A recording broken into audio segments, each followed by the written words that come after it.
Welcome to this week's Torah portion and Shabbat service. Check the iPad. I'm your host. We'll be reading this week's Torah portion is Behar-Bechukotai.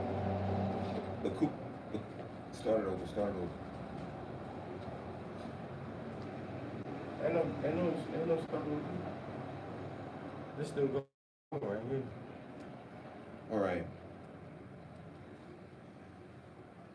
This week's Torah portion, we'll be reading Behar-Bechukotai, Leviticus 25, verse 1 to Leviticus 27, verse 34. The half Torah portion is Jeremiah 16, 19 to Jeremiah 17, verse 14. The Besorah is Luke, the 4th chapter, 14 to 22.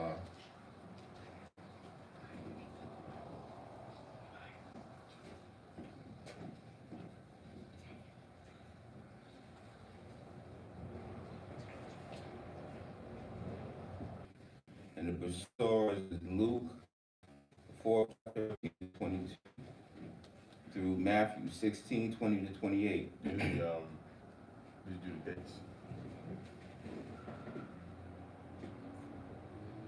The date we are now. Oh, we are in the 24th day of the second month. And the Kadash will be coming up on May 21st at sundown to May 22nd. And then 5 days later, on May 26th at sundown, we'll be into the Feast of Shabbat, the Feast of the Day of Pentecost, also known as First Fruit, and the Feast of Ingathering.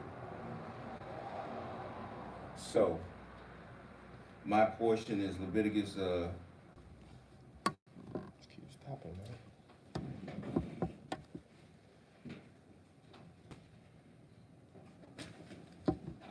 Bear with this little technical difficulties. No.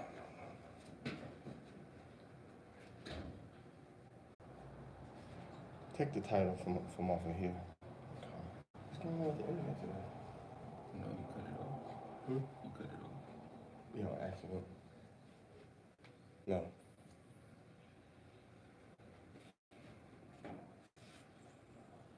Paste it. Oh, come.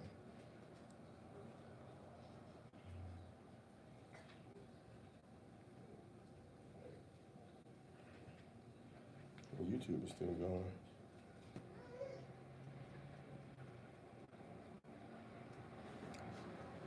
Maybe it's too far. What? Maybe it's too far from the internet. Maybe.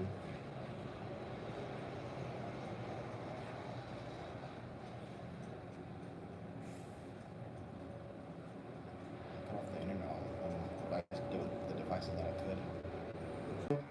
Is Behar-Bechukotai, Leviticus chapter 25, verse 1 through Leviticus 27, verse 34.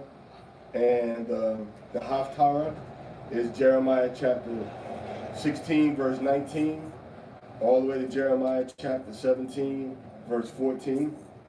And the Besorah is going to be Luke chapter 4, verse 14 through 22, and Matthew chapter 16, verse 20 through 28. Today, sunset to sunset, is the 24th day of the Hebrew month, the second month of the year. The next new moon is going to be on May 21st. The next new moon is going to be on May 21st. Okay? And the next holy day is going to be Pentecost, Feast of Weeks, Shabbat, which takes place on May 26th at sunset until May 27th at sunset. And the first Aliyah is going to be Leviticus chapter 25, verses 1 through 18.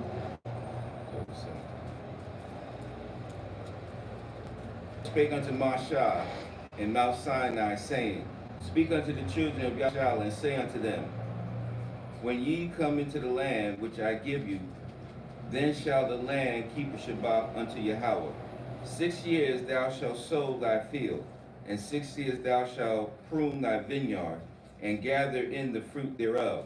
But in the 7th year shall be a Shabbat of rest unto the land, a Shabbat for Yahweh. Thou shalt neither sow thy field, nor prune thy vineyard.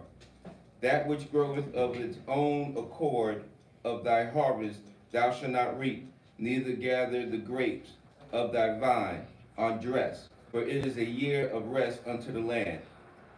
And the Shabbat of the land shall be meat for you, for thee, and for thy servant, and for thy maid, and for thy hired servant, and for the stranger that sojourneth within thee, and for thy cattle, and for the beasts that are in thy land, shall all the increase thereof be meat. And thou shalt number 7 Shabbats of years until thee, 7 times 7 years, and the space of the 7 Shabbats of years shall be unto thee 349 years. Then shalt thou cause the trumpet of the Jubilee to be sounded on the 10th day of the 7th month. In the day of atonement shall ye make the trumpet sound throughout all your land. And ye shall hallow the 50th year, and proclaim liberty throughout all the land unto all the inhabitants thereof. It shall be a jubilee unto you. And ye shall return every man unto his possession, and ye shall return every man unto his family. A jubilee shall that 50th year be unto you. Ye shall not sow, neither reap that which groweth of itself in it, nor gather its grapes, nor gather the grapes in it of thy vine undressed. For it is the Jubilee, it shall be holy unto you. Ye shall eat the increase thereof out of the field. In the year of this Jubilee ye shall return every man unto his possession. And if thou sell out unto thy neighbor, or buyest out of thy neighbor a hand, out of thy neighbor's hand, ye shall not oppress one another. According to the number of years after the Jubilee thou shalt buy of thy neighbor, and according unto the number of years of the fruits he shall sell unto thee. According to the multitude of years thou shalt increase the price thereof, and according to the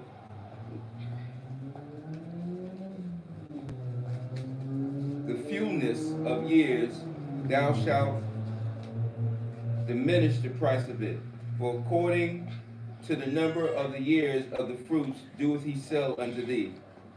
Ye shall not therefore oppress one another, but thou shalt fear thy Elohim. For I am your judgments, and do them, and ye shall dwell in the land in safety. So what we see happening in here, we see how the Most High has proclaimed a year of Jubilee, 49 years, and then on that year, in the 7th month, on the 10th day, which is the Day of Atonement, that's when the year release occurs on the 50th year of Jubilee. All right. Prior to that, dealings with your neighbor is according to what he's buying from you and what he's selling, or what you're selling to him because of the year of Jubilee is about to occur. Also, what we have prior to that is 6 years prior to the year Jubilee, which is the 50th year. Every 7 years, you have a Shabbat where you give the land a rest. You don't sow on that land. You don't prune that vineyard. Whatever grows of itself, it grows, and it's for thy stranger, the hired servant, for them to eat thereof, and for your cattle, and for the beasts that are in the field around your land. Okay? So from that 7th year, then you're counting 7 times, you're counting 49 years. Okay? That's verse 8. And thou shalt number 7 Shabbats of years unto thee, 7 times 7 years, and the space of the 7 Shabbats and years shall be unto thee 40 and 9 years. So 7 times 7 is 49. All right. So we also studied the fact that everything in that it's a year of reset in the year of Jubilee. Everything resets. A man that was in servitude goes back to his family. Whatever was in his possession is returned unto him. And we see that the Most High wants that brotherly love to be shown to each other. So as we get closer to the year of Jubilee, you can't diminish in what you're trying to sell, nor diminish in what you're trying to buy. Because you know that at the end of that Jubilee, that 50th year, the 10th day of the 7th month, everything goes back to the original owner. All right, next reading.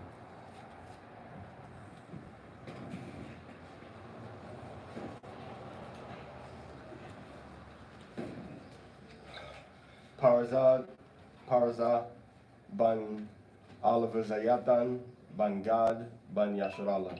Amagwa, Rock, Yabarakakam Yahweh Bashem Yahushai. Yabarakakah Yahweh Bashem Yahushai.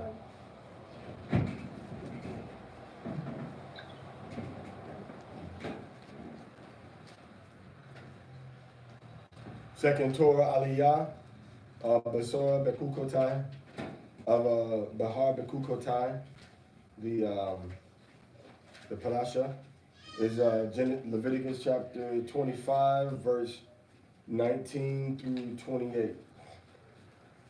And the land shall yield her fruit, and ye shall eat your fill and dwell therein safely. And it shall be, and if ye shall say, what shall we eat the 7th year? Behold, we sow not, nor gather in our increase. Then I will command my blessing upon you in the 6th year, and it shall bring forth fruit for 3 years. And ye shall sow the 8th year, and eat yet of old fruit until the 9th year. Until her fruits come in, ye shall eat of the old store. The land shall not be sold forever, for the land is mine. For ye are strangers and sojourners with me. And in all the land of your possession, ye shall grant a redemption of the land. If thy brother be waxen poor, and has sold away some of his possession, and if any of his kin come to redeem it, then shall he redeem that which his brother sold. And if a man have none to redeem it, and himself be able to redeem it, then let him count the years of the sale thereof, and restore the overplus unto the man to whom he sold it, that he may return unto his possession. And if he be not able to restore it to him, then that which is sold shall remain in the land, in the hand of him that bought it, until the year of Jubilee. And in the year of Jubilee it shall go out, and he shall return unto his possession. Okay, so on the 6th year, when we plant our crops, Yahweh is going to give us fruit for 3 years. So when that 6-year harvest is done, we're going to be able to eat. When the 7th year when the 7th year comes, we're going to be able to eat the 7th year. And when the 8th year comes, we're going to be able to eat. But in the 8th year, when we plant, we're going to already have enough. So that's going to really roll over to the 9th year. So we always have a year in store, 2 years in store. And this is one of the reasons why when the Romans attacked Jerusalem and surrounded it, it took so long to destroy it, because there was a surplus of food, there was a surplus of grain. But it lasted for a few years, and then they were able to conquer us. And we started to become cannibals unto each other. because Yahweh took away the blessing of our protection. And we got cursed by him, and our enemies were able to overtake us. Some of the Arabs took us into slavery. Some of the Gentiles that worshiped Zeus and the Roman gods took us into slavery. Then we had some Hindus that we were sold to as time went on. All right? So now in the 7th year, we have to rest. That land has to rest. Okay? So now, once that 7th year comes, we don't do anything. We eat the land.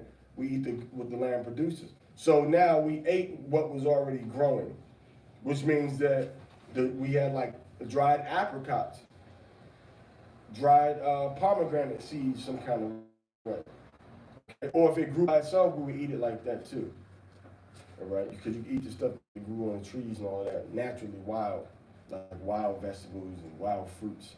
You could eat those, but you couldn't, plant and then reap deliberately. Okay?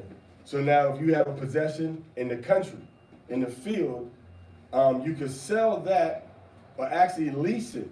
And in the 50th year of release, Yahweh, also called Jubilee, it had to get returned back to the owner.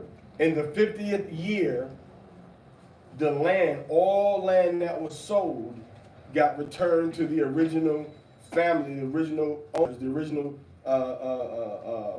title holders of that land. So this happened every 50 years. The land reverted back to the people who it was originally given to for an inheritance. So now if you did sell land and before the year Jubilee, you wanted to redeem it, well, you had to give the amount that was left over until the year of Jubilee back to the person that bought it from you.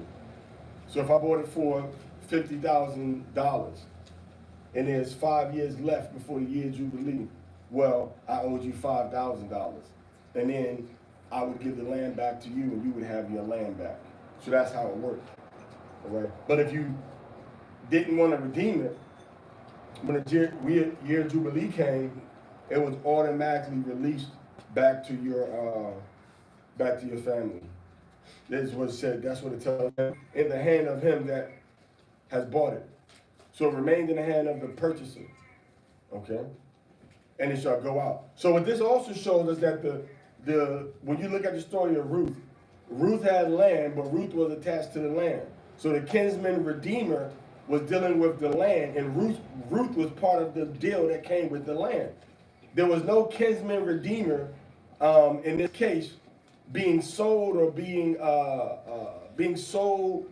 brought out of something in the case of a woman in marriage. And there's a lot of brothers that try to teach Torah and try to espouse a theory that's called the kinsman redeemer, which means that if you're a woman, a man can redeem you if you're in the world and you come back to the Most High, and then you have to come under his household and his authority and his direction.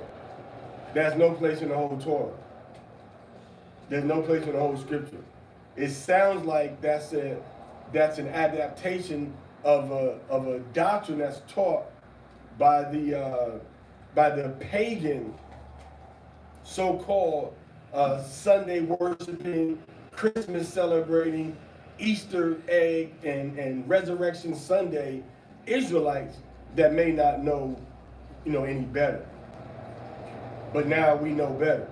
There's no such biblical term as a single woman. You won't find that taught in any part of communities of Israelites. But they were still, independent until they got married to a husband or until their son said, no, this is how we're going to do things. You see? So there's no such thing as that. And a single woman, and look at the examples of Paul. And I know I'm going off a little bit. The examples of Paul, the examples of Peter, the examples of Yahushua HaMashiach. People were following behind Yahushua HaMashiach.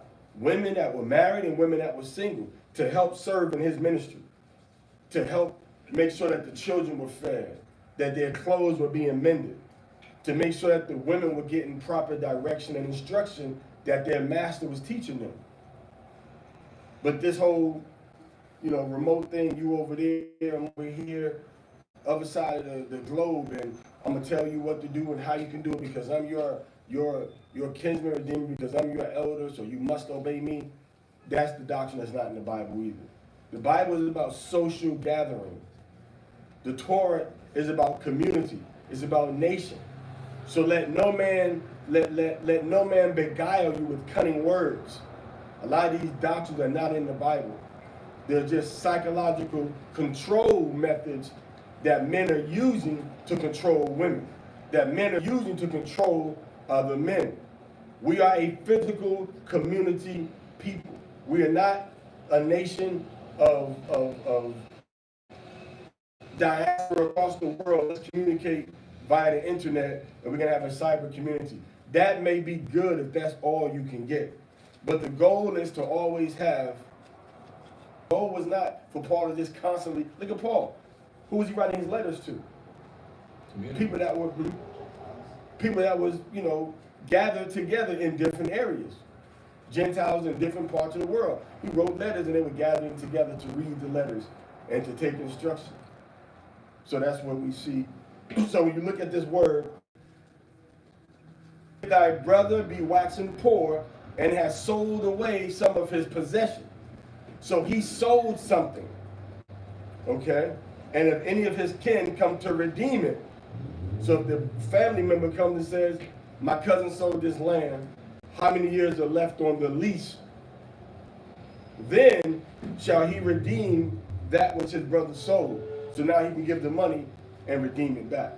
So the Most High was always about, Yahweh was always about making sure that we had a possession of land that we can go back to. Even if it wasn't but for 50 years, we could always go back to that land every 50 years.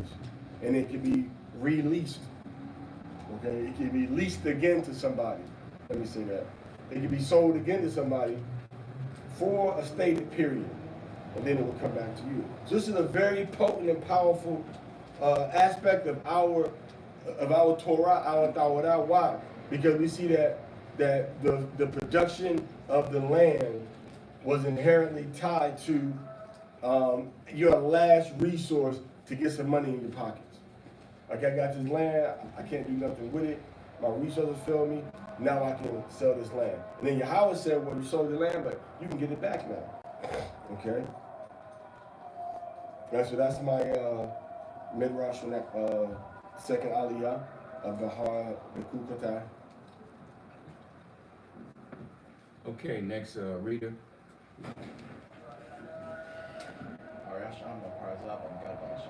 Amadwa, Barakwa, Yabarakakah Yahweh B'Shem Yahushua.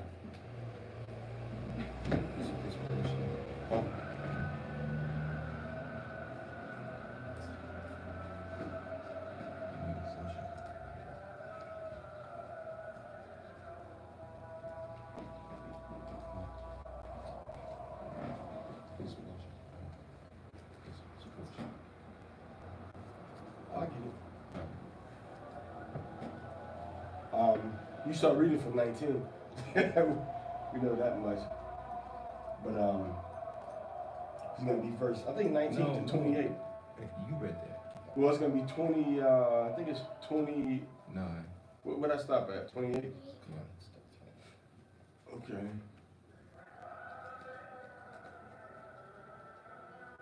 It's going to be 28, so I think... 29. 29. Yeah, so 29 through, you're right, 29 through 38. Okay. Leviticus chapter 25, verse 29. And if a man sell a dwelling house in a walled city, then he may redeem it within a whole year. After it is sold, within a full year may he redeem it. And if it be not redeemed within the space of a full year, then the house that is in the walled city shall be established forever to him that bought it throughout his generations. they shall not go out in the Jubilee. But the houses of the villages, which have no wall round about them, shall be counted as the fields of the country. They may be redeemed, and they shall go out in the Jubilee. Notwithstanding the cities of the Levites, and the houses of the cities of their possession, may the Levites redeem at any time. And if a man purchased of the Levites, then the house that was sold and the city of his possession shall go out in the year of Jubilee. For the houses of the cities of the Levites are their possession among the children of Yashalah, but the field of the suburbs of their cities may not be sold, for it is their perpetual possession. And if thy brother be waxen poor and fall in decay with thee, then thou shalt relieve him, yea, though he be a stranger or sojourner, that he may live with thee. Take thou no usury of him, or increase, but fear thy Elohim, that thy brother may live with thee. Thou shalt not give him thy month upon usury, no, nor lend him thy. We need help. I can do it. If a man has a house or some property, and in the year of Jubilee he doesn't redeem it, that the man who owns it currently, that's his forever. And then, but that's if he's in a walled city. But if he's in like villages like that don't have any walls about them, then it's counted as the fields. That's kind of the countryside in the fields, and they can be redeemed, and they're supposed to go in the Jubilee. And then the cities of the Levites, they're allowed to redeem their land at any time because that's their possession. Because they don't have any, like, they don't have their own territory. They live among the rest of the children of Yashalah, so they can redeem their land at any time, or not at any time, but they can always redeem their land in the Jubilee. Let me say this too, real quick. That said, how did the tribe of Levi get put on the island of Haiti if they were scattered throughout all the land of Israel? How did they? Anybody got an answer to that?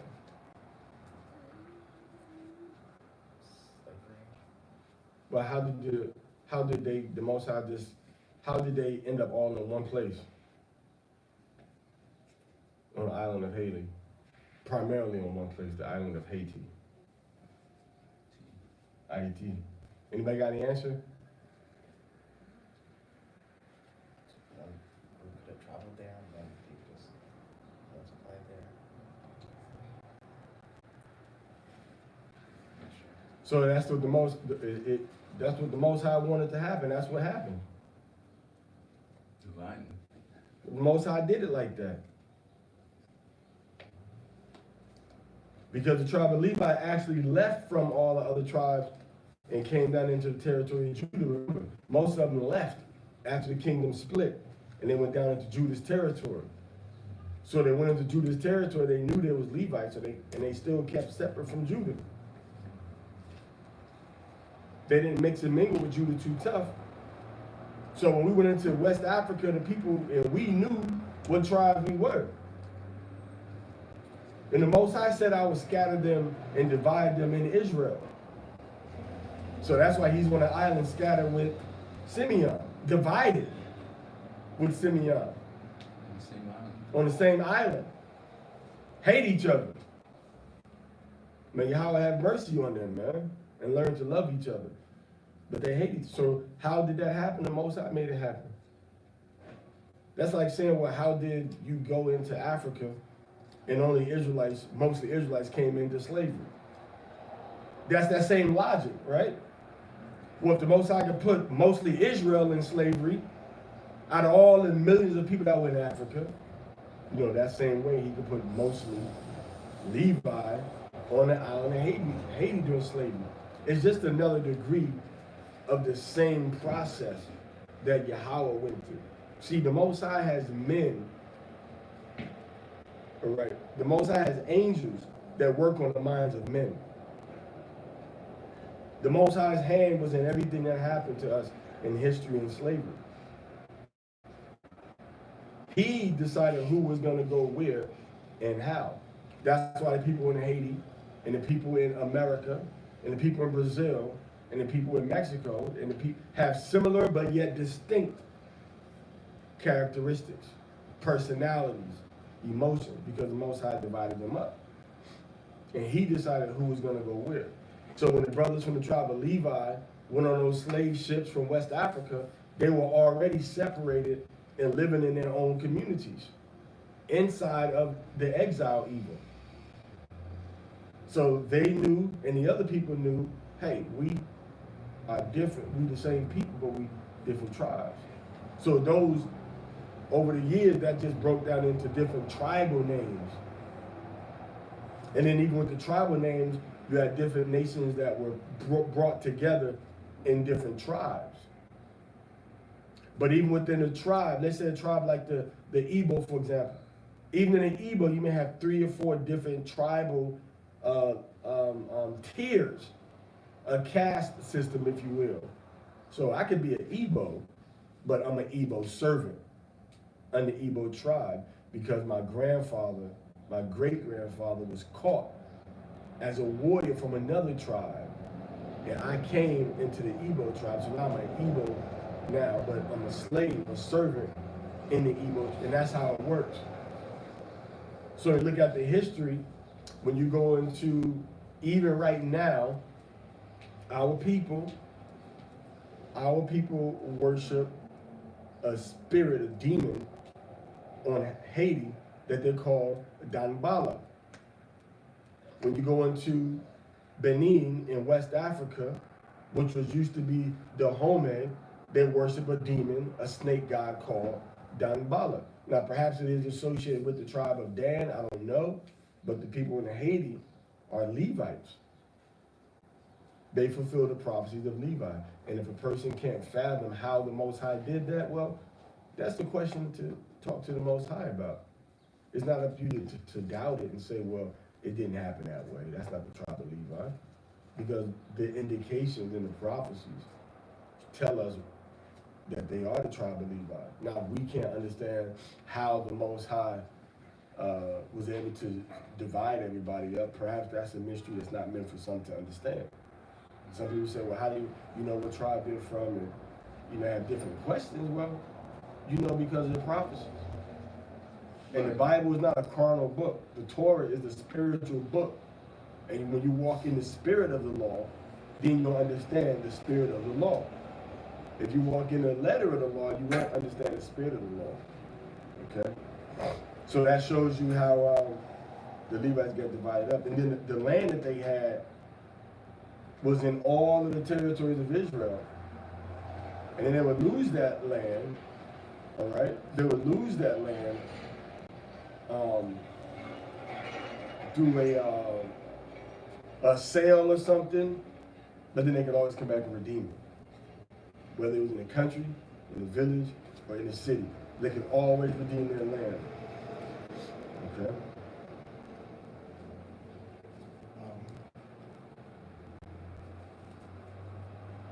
So verse 35, if your brother is poor, so you're supposed to help him out, and he can live with you, and you're not supposed to make him pay extra money to you, or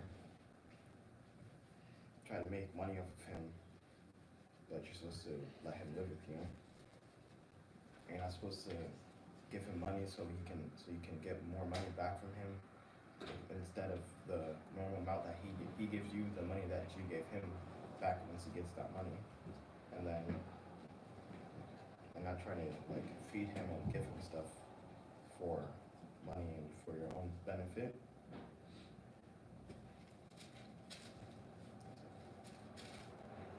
So even with the stranger, we helped him also. All right. So you look at this, it talks about the gar in verse 36.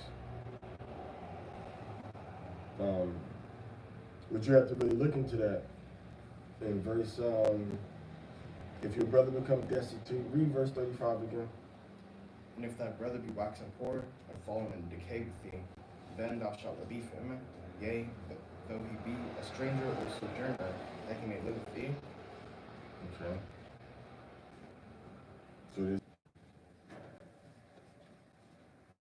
So it tells you right here, gar. if he's a stranger. Okay, now, a stranger means if he's coming to you from another tribe and he lives in your land. Okay, because that's when it's talking about brother.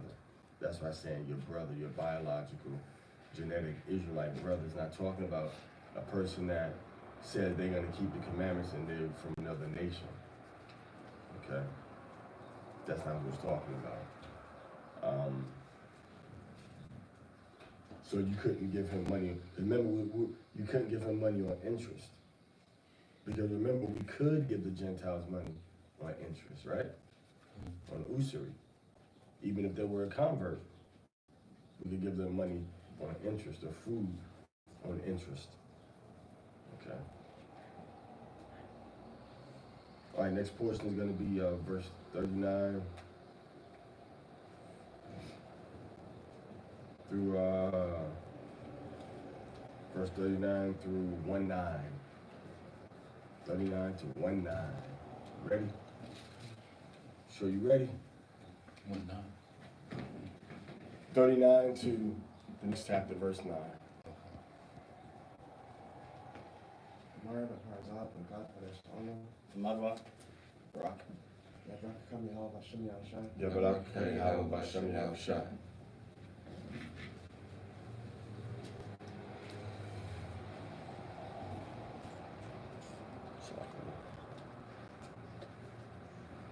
Leviticus chapter 25, verse 39.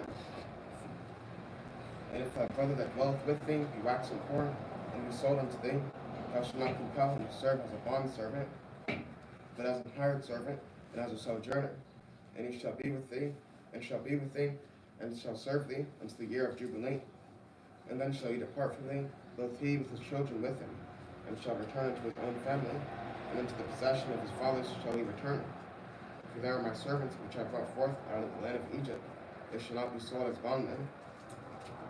Thou shalt not rule over him with rigor, but fear thy Elohim.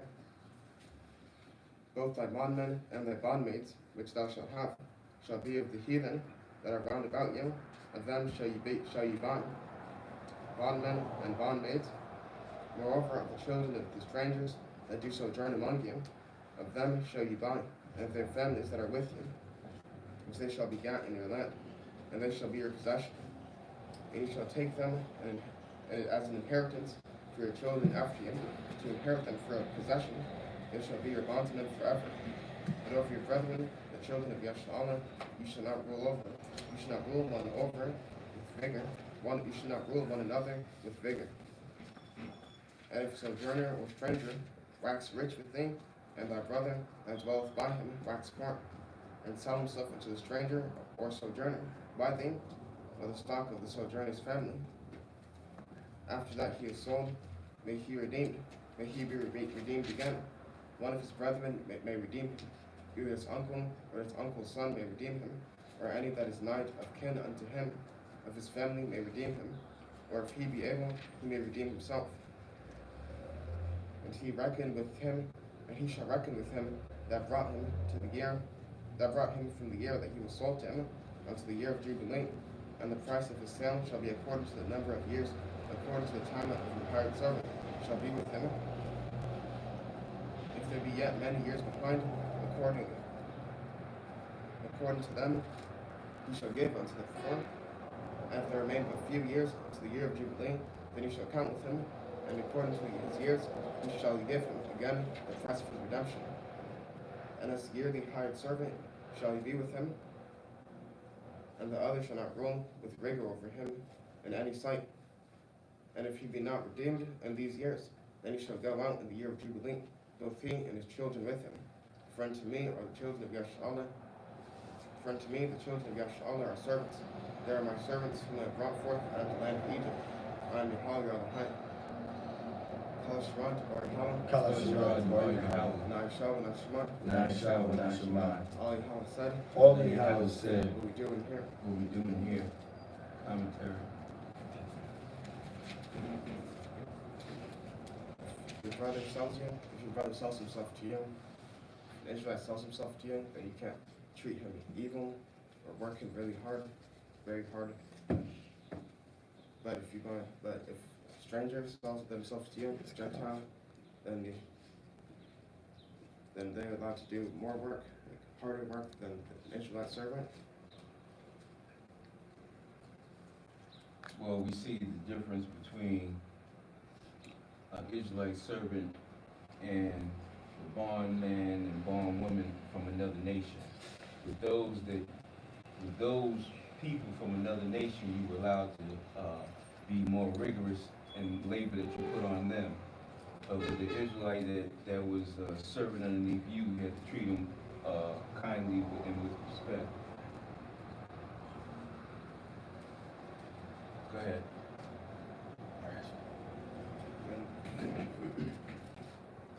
If the Israelite sells himself to a rich Gentile, then one of his close relatives are about to redeem him.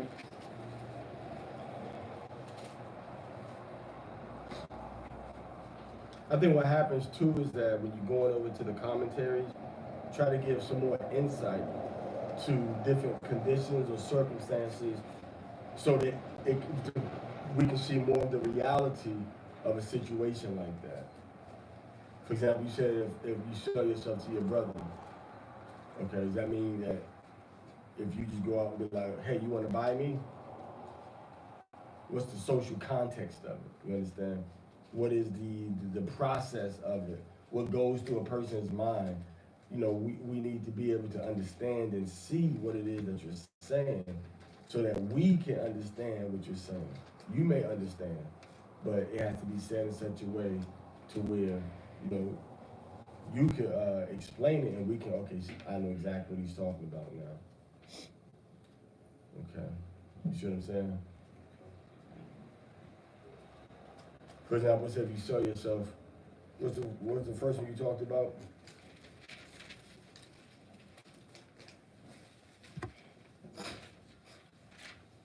Verse 35. If your brother becomes poor, and let him live with you, right? What verse did you read? What's your first verse? 39. Okay. If your brother becomes poor and he sells himself to you, you don't work him like a slave. All right, now you gotta explain to me. A person may have made a few bad investments and they're about to lose everything they have. And they need money to get back on their feet. So they come to you and say, hey, I can, you know, I'm a good, you know, I can teach children anything. I can teach your children, you know, I can teach them Aramaic. I can teach them,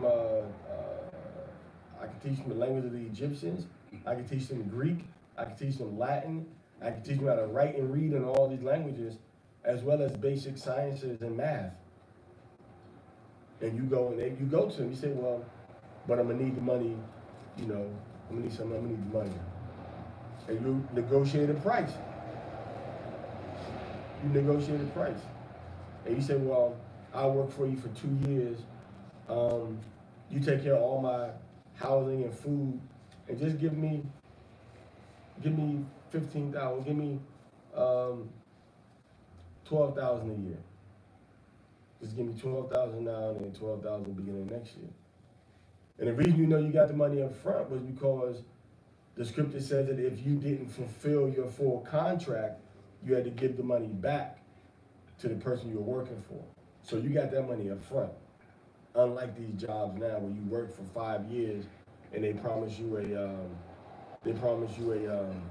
$300,000 contract, but they give it to you bit by bit. And then you can buy out your contract by paying them the money they said they were gonna give you, right? How even wicked is that? They're gonna give you $6,000 a year. Right, another $6,000 a year, you're gonna get $15,000 every 4 months. Which means you're gonna get $3,750 a year, something like that. 7,000, 15, 7,000, $3,500 a year, a month, what you're gonna get. And 15 into, no, I'm sorry, 60,000, you get 5,000. That's like 5,000 a month. Okay? $5,000 a month. But if you buy out that contract, they want you to give them all the money you supposed to work for them, which is evil. So what happened is, if you got the money, you pay the money back. So that's how you sell yourself. You don't like, I'm a slave, I'm a servant, you know. It was a skill you had. It was something you were promising that person. And that's exactly what happens now when our people go to work. They get paid, they sell themselves. I'll sell myself to you for what? And it's all like slave labor. Well, give me $30 an hour. Okay, I'll take it. Yeah, man, you can come work for $30 an hour. But you're working 8 hours, 30 hours, $30, that's $240 you get, right? Meanwhile, the person you're working for, they done made like maybe $5,000 off of you working for that, of that 240 that you work, you got 5%, something like that. 10% of 500 or 5,000 is 500, and half of that would be 5%, which is 250. So they pay you 5% of what they made, and it could be less. So the point I'm making is that that's the situation we still living under now. Except now, the Bible, they paid the people every day, or they paid you everything in advance. But now the way they got it set up is you get paid every week. Every week. You don't have no bulk amount of money in your hand every week. But at least in the scripture, you get the money every day. You see? So that's when we see a situation of somebody being poor, impoverished, and being able to get that money. I'll go ahead and finish. What verse you at? What verse you explaining from? Huh? 48. Okay, go ahead.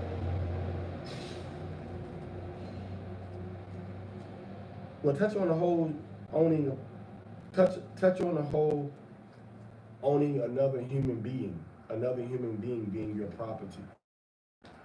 So I want you to go into that, because the Torah went into that, starting from verse 44 all the way down to 46. Can you expound on that some?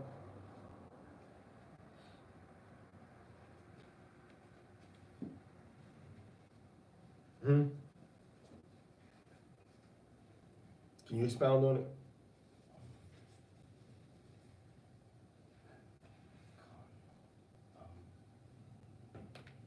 So like if somebody's in like a bad financial state, not having a lot of money, they can like basically like. I'm talking about the Israelite, excuse me, I'm talking about the Israelite or Gentile? I'm talking about the Israelite right now. Well, I'm talking about the Gentile. I'm asking about the Gentile. How can you own another human being, specifically talking about the Gentiles? Give me an understanding of that. They can sell themselves to you for whatever amount like you agree on it. Okay, let me ask you a question. That's very right. They sell themselves to you for an amount that you agree on. Now, could you just go into another territory and be like, I'm gonna go kidnap me some Moabite slaves? We didn't do that. We didn't say I'm gonna go and kidnap people and force them to be slaves. That wasn't our stilo. Israel did not engage in kidnapping people righteously to make them slaves. You went to war with us and you fought us, we want to make you a slave. But we didn't just go and just like, we're gonna kidnap people to make them slaves, man. Our law and our society was so beautiful, people would voluntarily come and work for us because they just wanted to be around us and see the knowledge and the technology that we have. Technology. All right, the infrastructure, the education system, they wanted to see that. So they would say, hey, I want to come and live with you and work for you, but you know what? Your people are so beautiful and wonderful. I'm going to sell myself to you. And once you brought that person, then you own their children and all their descendants forever. This is the righteous law that we have. And remember now, If the person ran away from you, they couldn't come back. They stayed where they were. So you got to treat these Gentiles good, respectful, honorable, and upright. Because at any given moment, if you did something to them that they thought was jeopardizing their safety or their health, they could get up and go and run away and be a runaway slave. And unlike the white man, who's wicked in his captivity, the Most High said that Israel cannot refuse a runaway slave protection. You had to give him protection and let him live in the area where you were and give him food and help him get on his feet. That's how righteous Yahweh is. You're not going to find out with any other people on the planet Earth. And that's how you know all these other religions are not righteous. Because the other religions, they were built. Nay, they yet to this day thrive on the oppression systematically of other human beings, not us. Slavery. We did not thrive on slavery. Islam was built on slavery, wars and kidnapping and slave labor, and forcing the kidnapped children. Was it Saracens, I believe it was. I forget the name. Janus or something. I forget, not Janus, but there's another word, Janison. I forget the word though. But they had a specific word for the child slaves that became soldiers in their armies, and it allowed them to expand. Hinduism owned people in slavery. Americas, every country in the West built on slavery, rape, robbery, and murder. All right. Christianity, what they call, and it's actually, let me tell you something. It's actually an insult to call what these people are doing Christianity. It's an insult to the Messiah, because the Greek word to say Messiah is Christos, which means the anointed one, the one that's been smeared with the oil. So to say Christianity to these people that call themselves Christians is an insult, because Christianity is a word. It's a real word that means the anointed, followers of the anointed ones, or the way of the anointed one, the ways and the practices of Christ. And Christ is a direct translation of the Hebrew word Mashiach, which means Messiah. So these people are not Christian, but nonetheless, the Catholic system, Protestants and so-called Christians, they built up their countries on slavery, conquest, murder. Not us. We were righteous. Even toward the Gentiles that lived among us, we were righteous toward them. We were fair toward them. We didn't go out kidnapping them, force them into slavery, and force them to build up, because Yahweh redeemed us from a condition like that. So if he redeemed us from a condition like that, he would be a hypocritical God to then allow us to kidnap and to conquer and to slave other people. Now, if you want to go to war with us, we can go to war with you. And then you can come and work for us for free as a slave. But we didn't just go around, well, let's pick fights with people, and then we're going to make them. You know, it wasn't our job to go and convert the world. See, that's what the Muslims and the Christians tried to do. They said, we're going to convert the whole world to our religion. Well, how come the Israelites didn't do that when God Almighty was with them? And we know that he was with them. And we have the historical and the biblical records to prove he was with us. Why? Because it was a voluntary thing. You didn't force somebody to become a follower of Yahweh. You didn't force somebody to practice the Torah. You didn't force somebody to accept Hamashiach. No, it was a way of love. It was a way of peace. It was a way of respect. It was a way of humility. And it was a way of war and sword and supernatural intervention to vanquish and destroy our enemies if they try to rise up against us when we were doing righteousness. So it was a two-sided coin. Perfectly embodied and epitomized.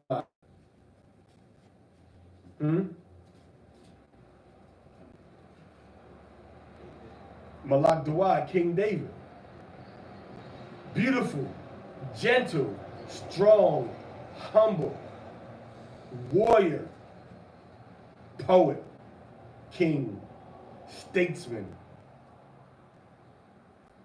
songwriter, musician, tactician, expert martial artist. All of these things perfectly balanced, obedient, humble, loving Yahweh. But direct, swift, all right, trained, spiritually trained killer. The Most High would teach David different moves. The Most High would teach David different ways to make his body strong, to break steel, to break hard metal with his arms. Who's gonna stand up against the people that got a king like that? And then he had men that were on a high level in war also. Samson was a real person. So we didn't go around, we gotta conquer. People wanted to be around us. They wanted to be a part of what we had going on. We didn't go out and kidnap and rape and rob and do that to people like people seem to think they're gonna do in the future. We didn't do that to people. Now when Yahushua come, it's gonna be, get down or lay down. Meaning that you're gonna have to do what we say do, the way we say to do it, or you have to lay down, get rolled over.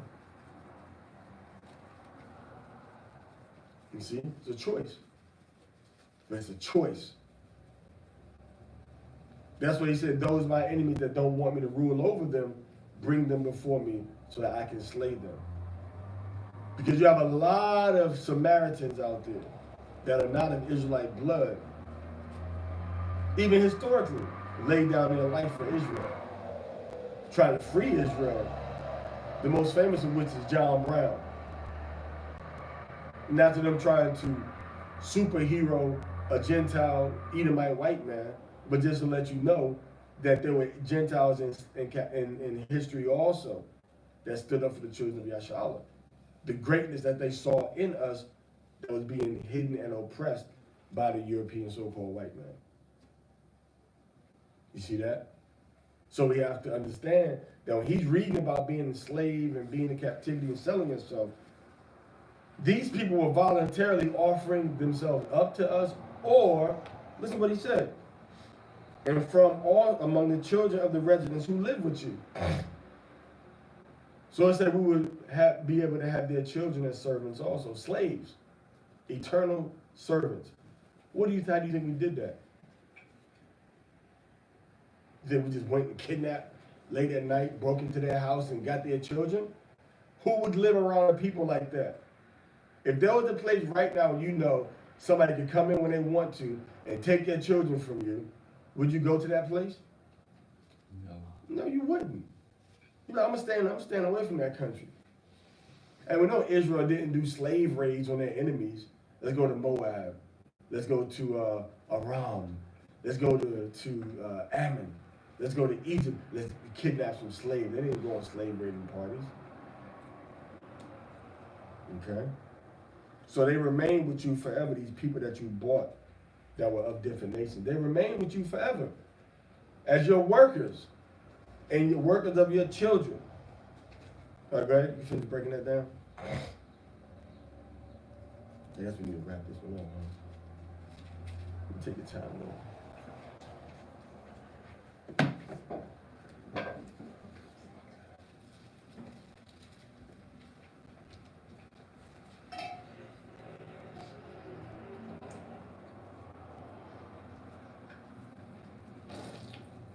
So when an Israelite sells himself to a Gentile, and one of his close relatives can redeem him, and the money they have to pay is according to how many years of the Jubilee there are left.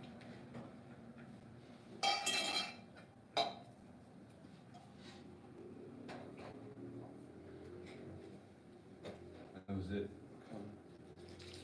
What did that mean, what you just said?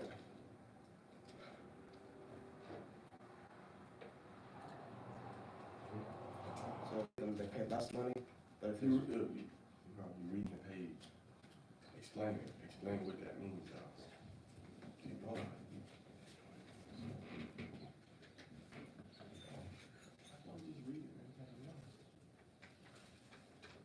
So basically with the Jubilee, remember the Jubilee was a year of release. And if I sold myself to you and I didn't want to go, when the year Jubilee came, then I was freed. Jubilee, everything was reset. All debts were forgiven, everything. Actually, every 7 years, all debts were forgiven. And everybody was released. But now we coming up on a year of Jubilee, and I came to be with you 2 years before the year of Jubilee. When Jubilee comes, I'm automatically freed. You got that? So Jubilee, Yahweh was like a trumpet blown throughout the land, proclaiming freedom for everybody of the Israelites. All right, so you would give your money back to the person that bought you, or gave you money to come work for them if you wanted to be released before the Jubilee. Before your 7 years was up, the Jubilee came up, then you were free automatically. Okay? So that's how it worked. Oh, you didn't get to chapter 26, did you? I just 1 through 9, right? Kind, 1 through 9. Call your verse. Leviticus chapter 26, verse 1. You shall make you no idols, nor graven image, neither rear you up a standing image, neither shall you set up any image of stone in your land, to bow down unto it, for I am Yahweh your Elohim. You shall keep my Shabbats, and reverence my Shabbat, my sanctuary, I am Yahweh. If you walk in my statutes, and keep my commandments, and do them, then I will give you rain in due season, and the land shall yield her increase, and the trees of the field shall yield their fruit.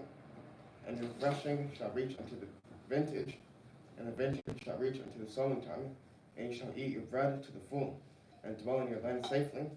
I will give peace in the land, and you shall lie down, and none shall make you afraid. And I will rid evil beasts out of the land, neither shall the sword go through your land. And you shall chase your enemies, and they shall fall by you by the sword. And 5 of you shall chase 100, and 100 of you shall put 10,000 to flight. And your enemies shall fall before you by the sword. For I will have respect unto you, and make you fruitful and multiply you, and establish my covenant with you. That was 9. Okay, break that down. So we're not allowed to worship any other gods, or put any idols in our houses, and if put any idols anywhere to worship them. And if we keep the Shabbat and keep the commandments of Yahweh and obey Him, then He'll bless us and make the land able to produce fruit and produce the land able to produce. And we're not going to have anything to be afraid of because Yahweh is going to be with us.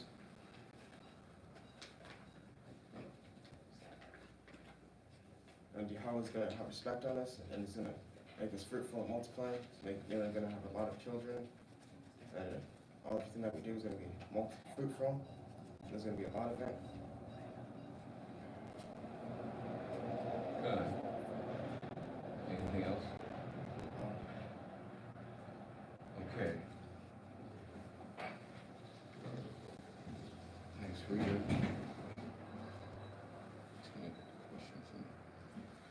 Go ahead, sir. Zeytin bin Parza Bangal Beneş Ala Amadva, Iraq, Iraq Kayha Bashim Yavşay Yarakay Hal Bashim Yahshai.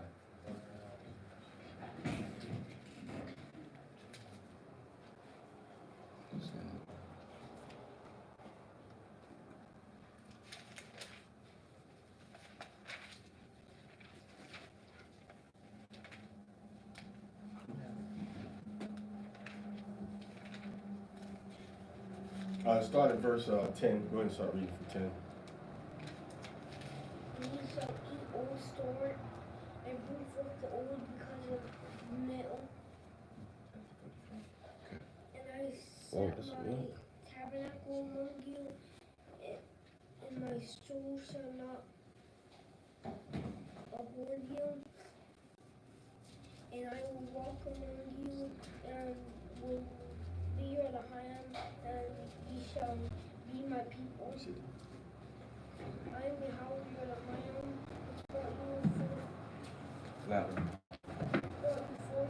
that brought you out of Egypt. What verse you in? Ye should not fear violence, and I have broken bands of your yoke, and made you go upright. But if he will not hearken unto me, and will not do these commandments,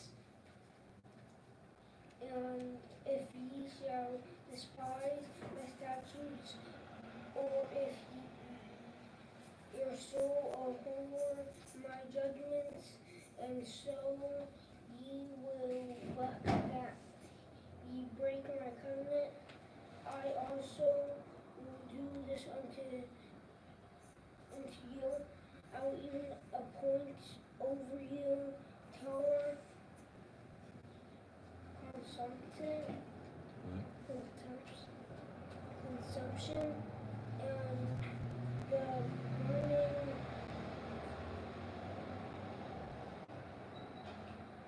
Burning.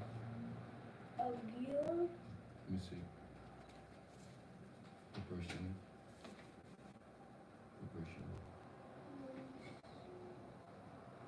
All right. The consumption and the burning.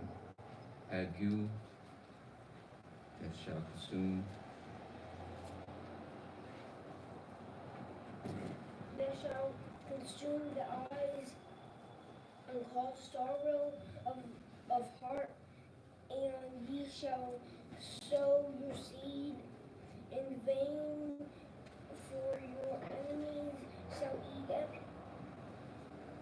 And I will set my face against you, and ye shall be slain before your enemies, and they that hate you shall reign over you, and ye shall flee with young hair.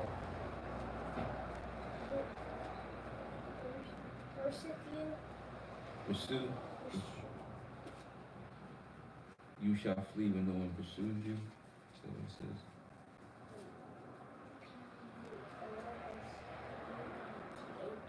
Pursue. Pursue. Pursue with you. And if ye will not yet for all this hearken unto me, then I will punish you 7 times more for your sins, and I will break the pride of your own power, and I will make your heaven as iron and your earth as brass,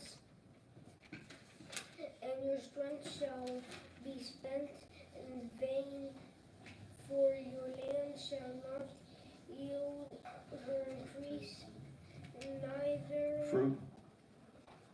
A land will not yield what?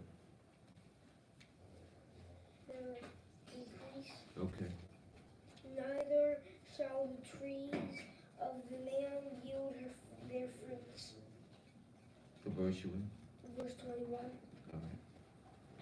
And if ye walk contrary unto me, and I will not hearken unto me, and you will not hearken unto me, I will bring 7 times more plagues upon you according to your sins.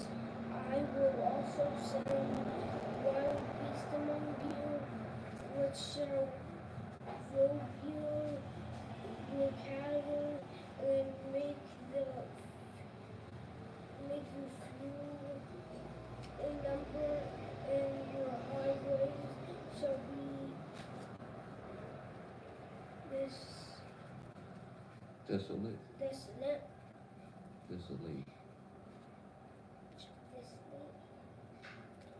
And if ye will not be reformed by me, by these things, but will you walk contrary unto me, then I will also walk contrary unto you, and will punish you yet 7 times for your sins. And I will bring a sword upon you that shall avenge the quarrel of my covenant. And when ye are gathered together within your cities, I will send the pestilence among you, and ye shall be delivered into the hand of the enemy. And when I have broken the staff of your bread, 10 women shall bake your bread in one oven, and they shall deliver you your bread again by weight, and ye shall eat and not be satisfied. And if ye will not all this will not for all this hearken unto me, but walk contrary to me, then I will walk contrary unto you also in fury, and even I will chastise you 7 times for your sins, and ye shall eat the flesh of your sons, and the flesh of your daughters shall ye eat. And I will destroy your high places, and cut down your images, and cast your carcasses upon the carcasses of your idols, and the soul shall avenge them. What verse you in? All right, go ahead. And I will make your cities waste and bring your Sanctuaries. sanctuaries unto desolation, and I will not smell the savor of your sweet odors. I'll just spell it Aromas. Aromas. O-D-O-U-R-S. Odors. Odors.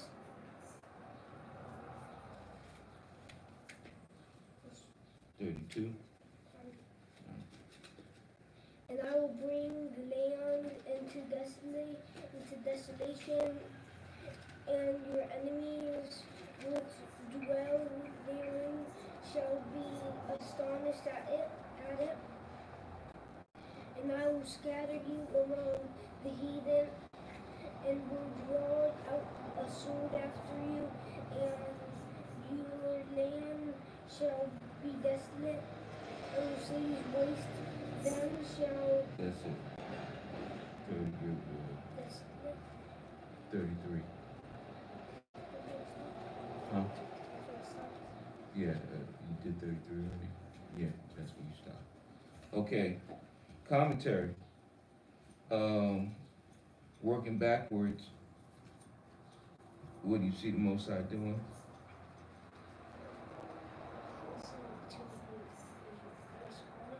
Con. And how is he punishing them?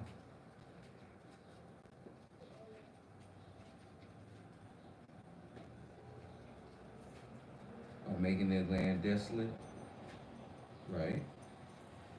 By allowing the beasts to devour the land and the people on the land.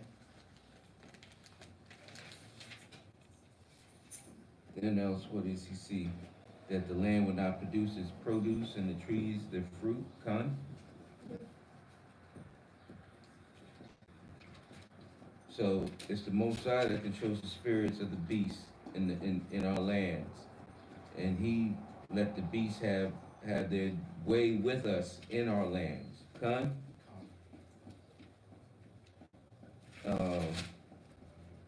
because we didn't take heed to the Most High's word. Most High destroyed our idols, Con. What else do you see? How did he punish us? How many times? 7 times more in punishment, Con. Remember reading that? Con. Verse 21. If you behave contrary with me and refuse to take heed to me, then I shall lay a further blow upon you, 7 ways like your sins. And I will incite the wildlife of the field against you, and it will leave you bereft of your children, decimate your livestock, and diminish you, and your roads will become desolate, because it won't be safe to travel in the land of Israel because of the wild beasts. Okay, our children be fair prey for the wild beasts. Con? Okay.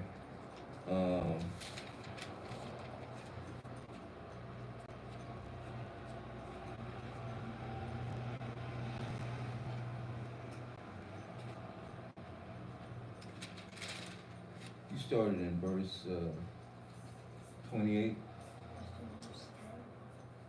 10. 10 in the next chapter. Okay.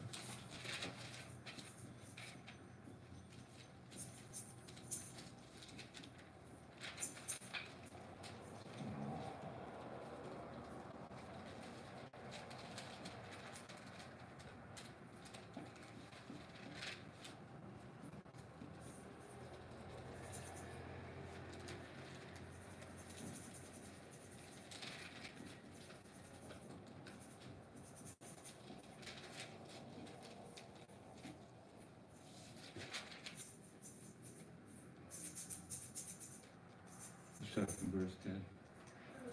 Okay. Okay. All right, so we see how the Most High controls the animals within our lands. He controls the land as far as the increase of the fruit and of the crops, and he diminished all that because of our idol worshiping.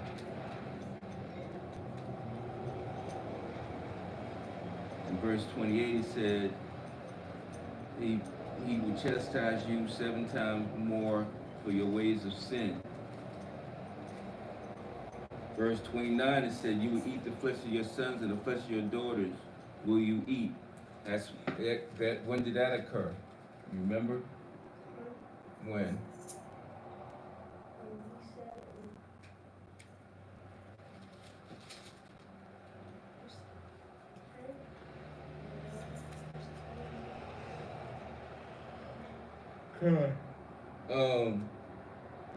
That happened when the Romans besieged Jerusalem.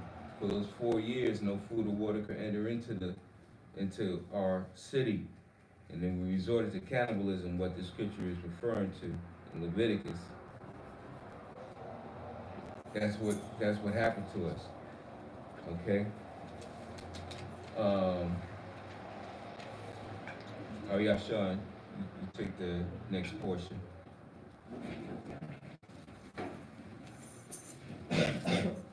Alright, Shalom, Barzah, God, Inshallah. Pause it. Yabarakam, Yahweh Shem Yahushai. Yabarakaka Yahweh Bashem Yahushua.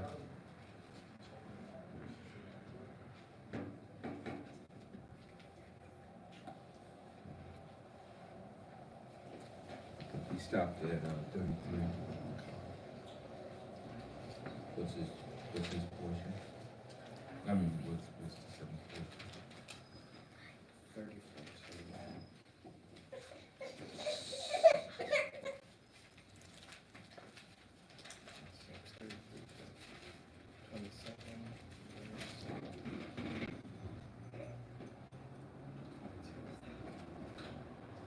All right. Wait, no.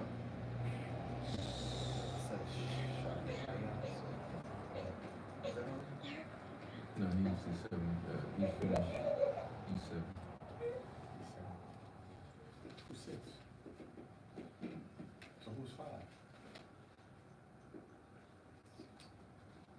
There's 1, 2, 3, 4, 5. go to 6. I'll take the 6.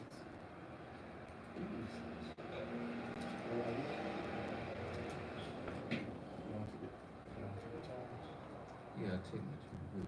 What's the portion? How do you say you want to, but you read it? I thought it was the seventh portion. So you thought we just skipped over, you thought time just, it was like, time just moved forward and we skipped the 6th portion. What's the sixth portion? I think it's 20. It's in here. Oh, wow. 34 to Let me help you, young man. Okay, see, this is the double portion. And with the double portion that we read when it's not when it's a 12-month year, they have at the bottom what's the what the portions are. Okay. So what verse did Zayatan stop at? 33. Okay, so he stopped at 33.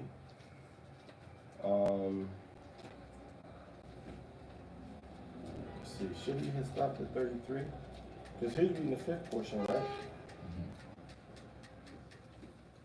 Yeah, it's looking like he should have kept on reading for the 6th portion to start right here. That's where the 6th portion starts. So you can go ahead and fill in for him. See? 6. And then it's going to go into, see, Shabbat, I got 7 right there. And then it ends. Okay.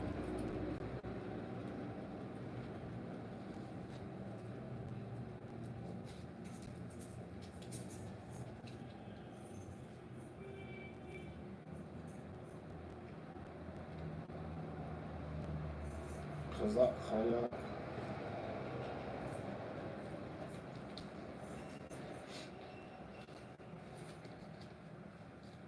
Wanatah, Chazak. Chazak, Wanatah, Chazak. Alright, so you just read to, maybe, looks like that. So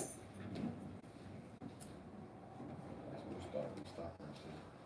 So just read to the end of the chapter, okay? So he's gonna read to the end of the chapter, and then you come at 27. All right. But there's some very potent jewels that need to be extracted from, use the lead, please, so I can come through. So they can be extracted, they need to be extracted from that 26. Did you go into it? Like, Yeah, I mean, that 26 and 40, that you repent for your sins and your father's sins and all of that? we didn't read that. Okay, yeah, that's gonna be there. But even with the Most High saying He's gonna scatter us and Yeah, He gonna bring us 7 times. How many times did He give them 7? I'm curious to see how many times He gave them 7. Okay, so He said 7 times, then He said 7 times. All right. Because 7 times 7 times 7 will be close to being 450. I mean, will be close to being 250. You know what I'm saying? Because 7 times 7 is 49, and 49 times 7 is 63. No, 63, 6, 4, 7, 28, 313. Okay. I mean, as far as the increase of the land, he diminished that. The increase of the fruit trees, he diminished that. He sent the wild beasts. So basically, maybe what you're gonna feel like you need to go somewhere. You ain't gonna be able to survive in your land. It's like a drought. Right. And he has the power over that. You're not gonna feel safe in your own land. Okay. All right, go ahead. Leviticus chapter 26, verse 34. Then the land will be appeased for its sabbatical during all the years of its desolation. While you are in the land of your foes, then the land will rest and it will appease for its sabbaticals. All the years of its desolation it will rest. Whatever it did not rest during your sabbaticals, when you dwelled upon her, the survivors among you, I will bring weakness into their hearts in the lands of their foes. The sound of a rustling leaf will pursue them, They will flee as one flees the sword, and they will fall but without pursuer. They will stumble over one another as in flight from the sword, but there is no pursuer. You will not have the power to withstand your foes. You will become lost among the nations. The land of your foes will devour you. Because of their iniquity, your remnant will disintegrate in the lands of your foes. And because of the iniquities of their forefathers are with them as well, they will disintegrate. They will confess their sin and the sin of their forefathers for the treachery with which they betrayed me, and also having behaved toward me with casualness. I too will behave toward them with casualness, and I will bring them into the land of their enemies. Perhaps then their unfeeling heart will be humbled, and then they will gain appeasement for their sin. I will remember my covenant with Jacob, and also my covenant with Isaac, and also my covenant with Abraham will I remember, and I will remember the land. The land will be bereft of them, and it will be appeased for its battles, having become desolate of them, and they must gain appeasement for their iniquity, because they were revolted by my ordinances, and because their spirit rejected my decrees. But despite all this, while they will be in the land of their enemies, I will not have been revolted by them, nor will I have rejected them to obliterate them, to annul my covenant with them, for I am Yahweh their Elohim. I will remember for them the covenant of the ancients, those whom I have taken out of the land of Egypt before the eyes of the nations, to be Elohim unto them. I am Yahweh. These are the decrees, the ordinances, and the teachings that Yahweh gave between himself and the children of Yash'Allah at Mount Sinai through Mashah. Kal Shirah Debar Yahweh. Kal Shirah Debar Yahweh. Na'isham Nashmai. Na'isham Nashmai. All that Yahweh said. All that Yahweh said. What we doing here? What we doing here? Commentary.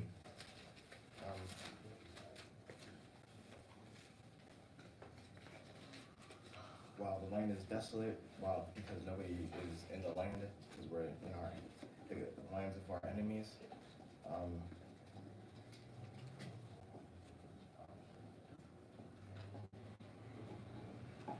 The land, they'll just be growing food, but nobody's going to be there to get the food and harvest it, because everybody will be too afraid to go out, because Yahweh put that fear upon them.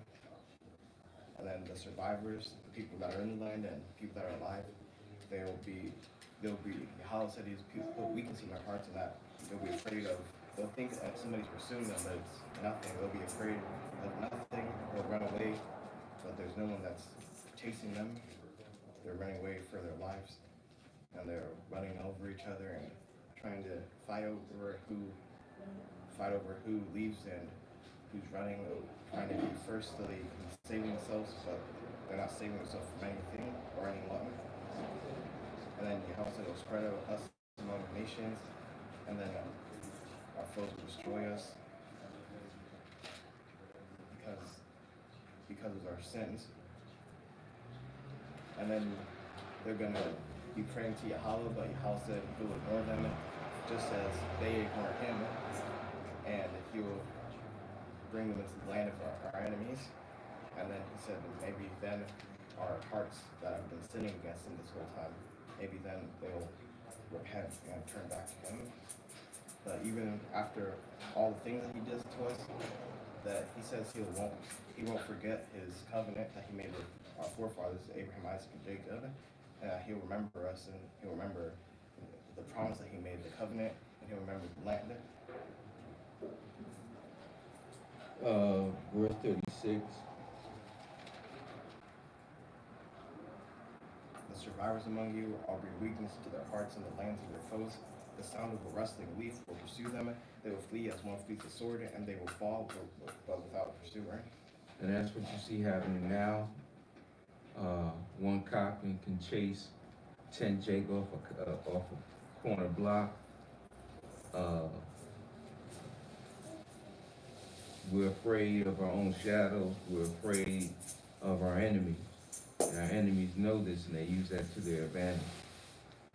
Because that spirit is off of us. The spirit of warriorship is off of us as a people, because we were disobedient to the Most High, so he took his spirit from off of us. We might have an inkling of it, some of us, but the majority of our people are so afraid of our enemies, right?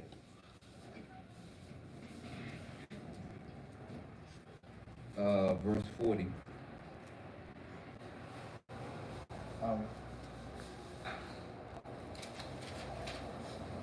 Then they will confess their sin and the sin of their forefathers for the treachery which they have betrayed me, and also having behaved toward me with casualness.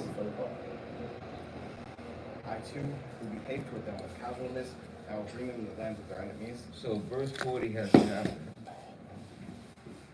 We have confessed our sins before the Most High and the sins of our forefathers. So he can too accept our repentance before him and give us back that ruach, that spirit. All right? So that's what has to happen.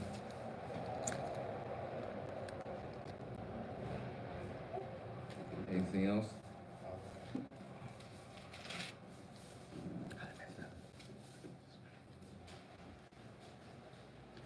Said he will remember his covenant with us. He won't completely destroy us because he knows that he still has a promise to keep, the promise that he made with Abraham, that he'll make us numerous as the stars and give us that land, the promised land that we're trying to travel to. Like, Good. So, for the sake of the promise that he made to our forefathers, all right, he won't utterly destroy us, but we are significantly destroyed, not knowing our nationality, not knowing how to worship,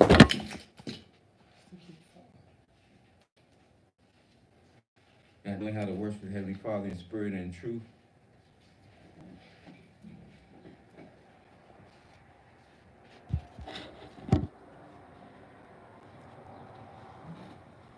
So, we're utterly destroyed, but not completely destroyed. Okay. So verse, chapter 27, 1 to 15. I'll take that.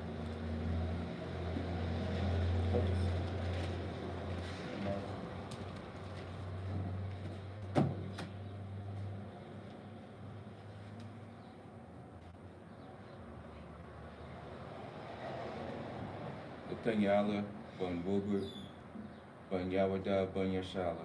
Amadwan, Rock, Yabaraka Kamihal Bashem Yahweh. Yabaraka Kaya Hawashim Yamsha.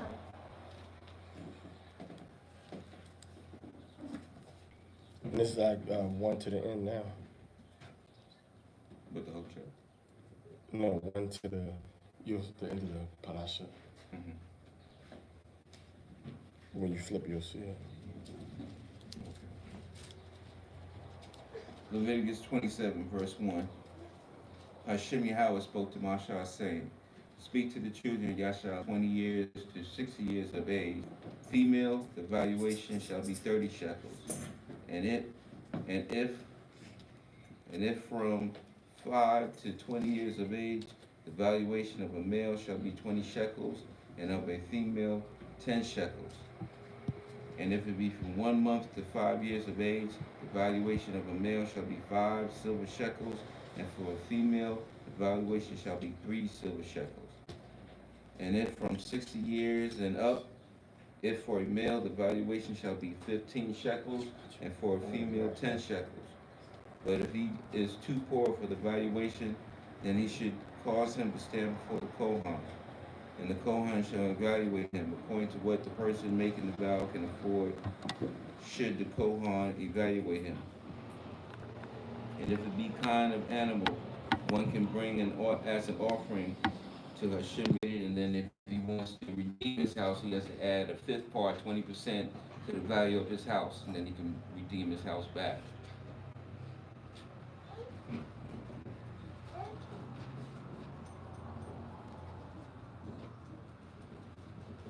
So if it consecrates his field from the year of Jubilee, it maintains its valuation.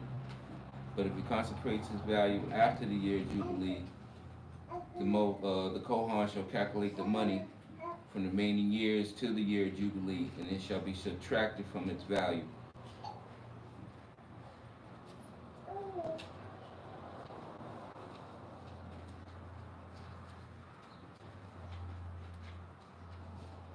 Okay, what's the next portion?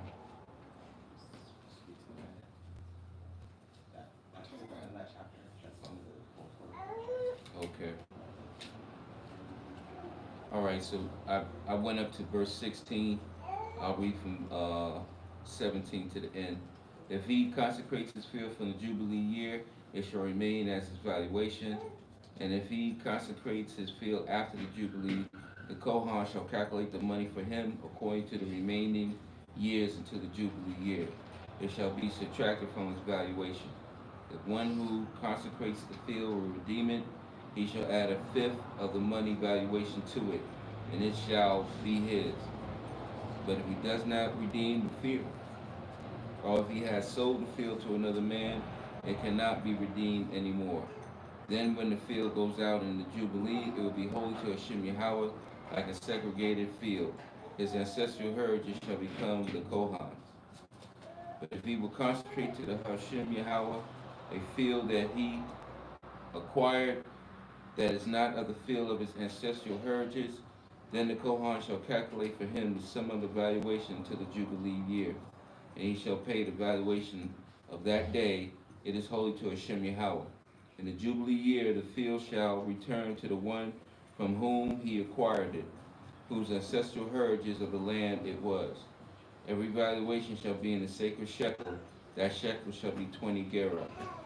However, a firstborn that will become a firstling for Hashem Yahweh among livestock, a man shall not consecrate it, whether it is of oxen of the flock, it is Hashem Yahweh.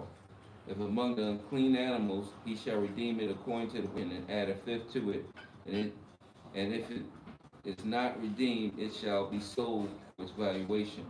However, any segregated property that a man will segregate it for the sake of Hashem Yahweh from anything that is his, whether human, animal, or field, its ancestral heritage may not be sold and may not be redeemed.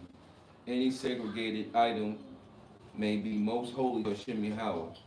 Any condemned person who shall be banned from mankind shall not be redeemed. He shall be put to death. Any tithe of the land, of the seed of the land, of the fruit of the tree belongs to Hashem Yahweh. It is holy to Hashem Yahweh. If a person shall redeem some of his tithe, he shall add his fifth to it. Any tithe of cattle or flock, any that passes under the staff, the 10th one shall be holy to Hashem Yahweh. He shall not distinguish between good and bad. He shall not substitute it. And if he does substitute it, then it and its substitute shall be holy. It may not be redeemed. These are the commandments that Hashem Yahweh commanded Moshe to the children of Yashala on Mount Sinai. Kol Asherah, the Bar Yahweh, Na'ishah, Wanashemai. All that Yahweh said, what we doing here.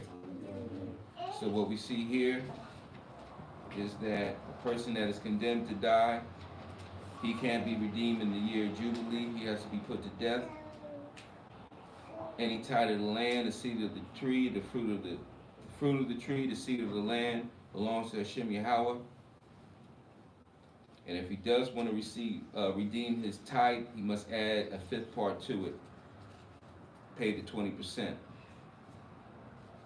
says any tithe of cattle or of the flock, any that passes under the staff, the 10th one shall be holy to Hashem Yahweh. So every 10, let's say we had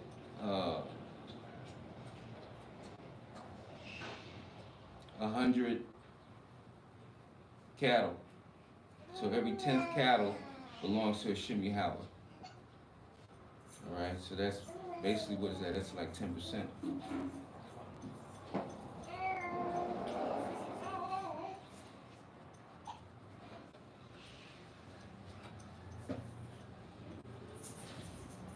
Yeah, it's like 10%. All right. He can't substitute it.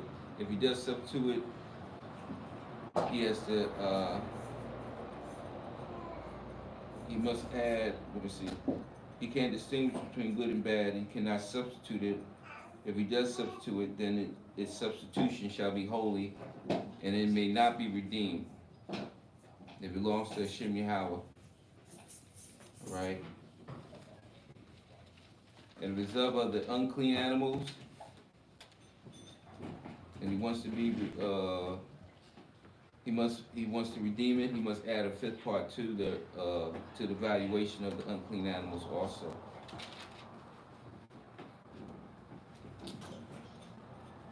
So, a midrash from verses 1 to 16. So the remaining part deals with the value of the land. If it's at the year of the Jubilee, then it maintains its valuation. But if it's after the year of Jubilee, the Kohan has the value from that point to the remaining part of that year of the leading up to the next Jubilee. What the value is of the land is substituted accordingly.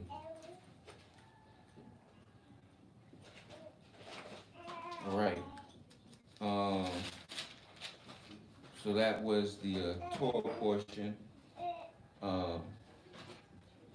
Somebody read the Haftarah, which is It's Jeremiah, right? yeah, Jeremiah. It's two of them, actually.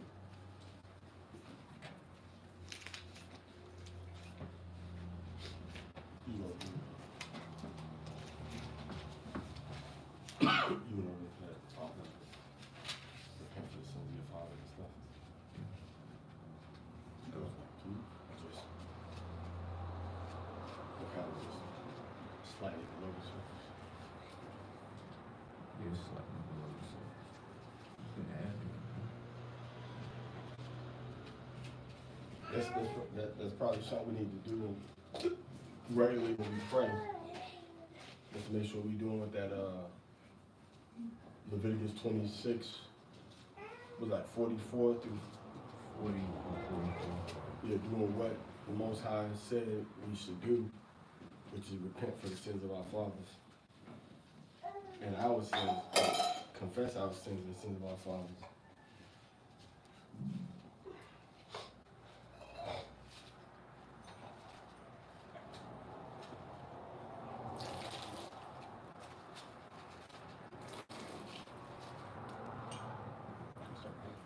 Yeah, Cotton, you got it. All right. Call what you reading from? Jeremiah chapter 16, verse 19 to Jeremiah chapter 17, verse 14. Yahweh, my strength, my stronghold, my refuge in the day of travail. To you nations will come from the ends of the earth and say, our ancestors inherited only falsehood, futility that has no purpose. So it says, surely, in the King James, it says, surely we have inherited, our fathers have inherited lies and things where there is no profit, right? Jeremiah.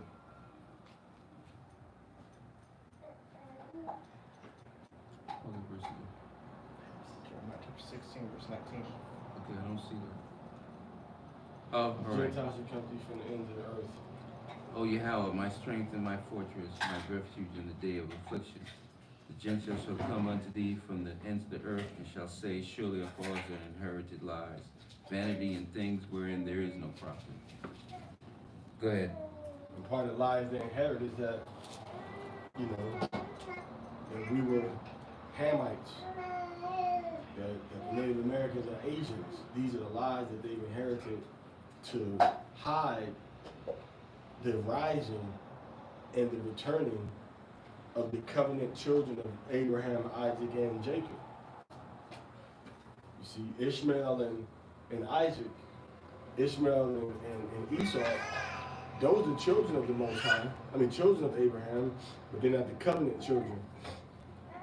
They went to Isaac, then went to Jacob. And then we got the Torah, and then Yahweh comes through our line. Then you want us to think that the Son of the Most High came and he didn't finish the job properly, so the Most High had to rise up an Arab to come and finish the job properly. And he did the job properly by disregarding and throwing away all of the, and not being able to preserve, supposedly, all of the books and records of Moses and David and Solomon. But then they say we esteem these men, these were great prophets. See, they've inherited lies. All the religions of the world are a lie outside of the Torah and Yahweh Shai. You can take the Torah and you can still be wrong. That's why they had to do the Talmud and make that the way to do things, the way to follow.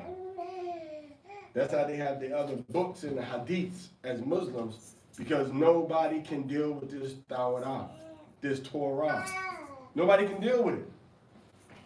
So they create other things. And they make different religions. And they heap unto themselves prophets. And then they say, we got the truth now. But they've inherited what? Lies. They've inherited lies.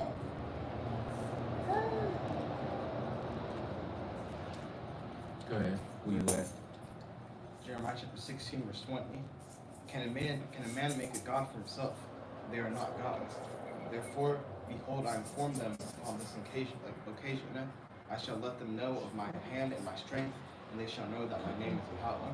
And how shall he let them know? By the power he has over the elements, the power he has over the sun, the moon, okay, the destroying storms, all right, the earthquakes, the tornadoes, the tsunamis, okay, the power he has over the fields. You can plant, you can till the land, but it's the Most High that gives the increase. If the Most High doesn't let it rain, then nothing's going to grow. If he doesn't provide enough sun, there's not going to be any yield of the land. All right. If he doesn't provide grass in the fields, your cattle won't eat. Okay, they won't reproduce. So everything is in the power of the Most High's hand. Go ahead. Jeremiah chapter 17, verse 1. The sin of Judah is inscribed with an iron quill, with a diamond-like fingernail, engraved into the slate of their heart and the corner of your altars. As they remember their children, so they remember their altars and their idol trees beside the luxuriant trees upon lofty hills. Idol trees or idol trees? Idol trees. O worshippers on mountains. So that's getting into the crosses too. That's getting into the wooden crosses. Judah, all the tribes love to have their wooden crosses, man. They love to have the wooden cross. And don't let it be a wooden cross made out of olive wood from the land of Israel. Oh my goodness. Oh man, wow, I need to have that. The crosses, that's the wood. When it talks about the sin of Judah written with a pen of iron, it's talking about embedded within their minds. Okay, generational curses, generational sins. You know, same lies that your grandparents were taught, they teach their children, and then they end up teaching the next generation. Going to churches that have not profited them at all. Okay, has not taught them at all. Celebrating these fourth pagan holidays religiously. Christmas, Easter, okay?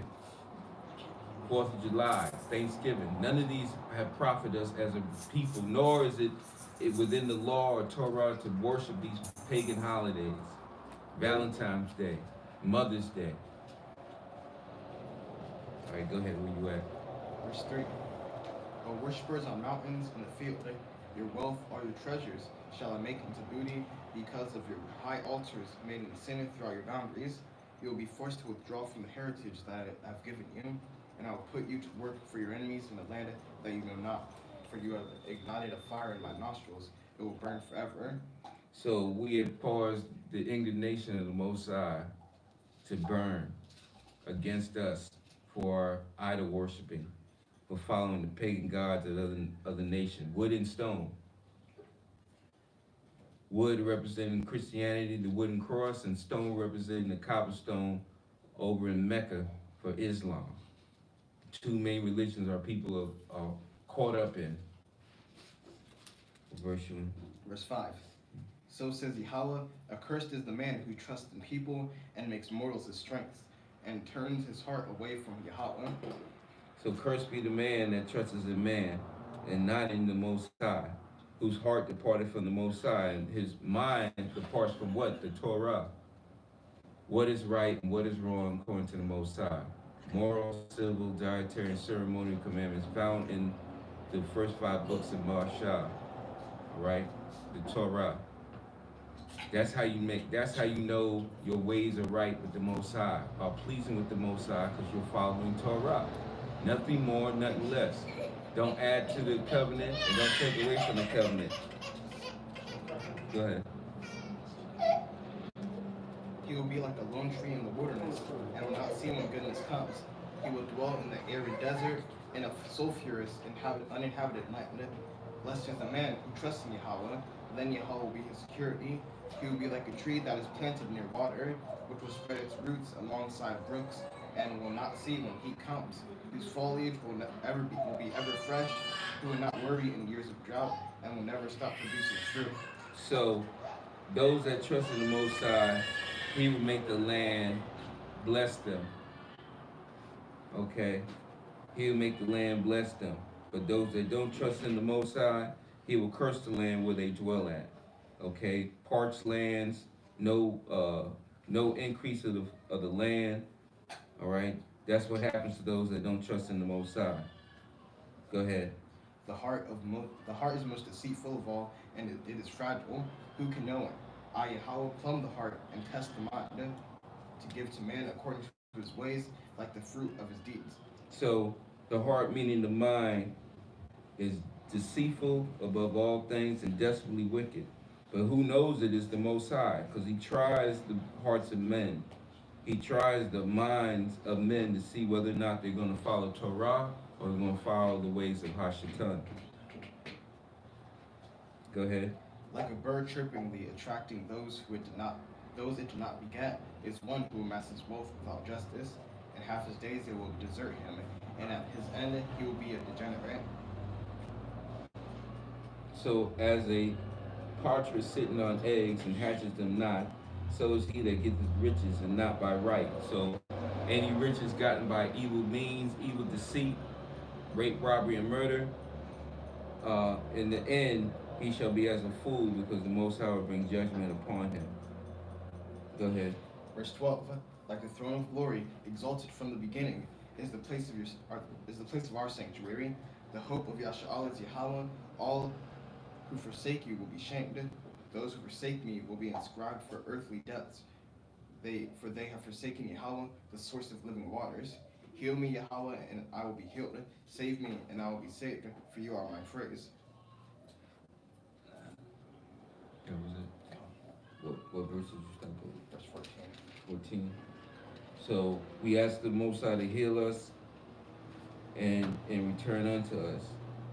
Verse 13, O Yahweh, the hope of Yasharallah. Our hope as a nation is for the Most High to redeem us. We can't be redeemed by our own hand. We don't have any power in our hands. Okay? Because the Most High is the fountain of living waters, and that's the blessings and everything that we need physically to sustain ourselves in our lives. Okay, what's the next portion? I thought there was another one in the half Torah. Doesn't say there was.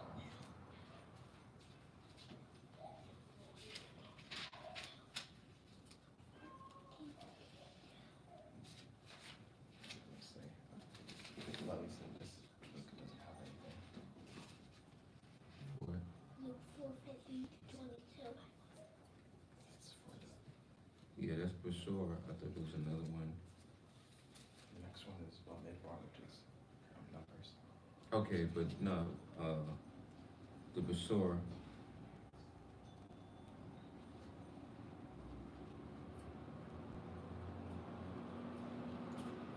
What is it?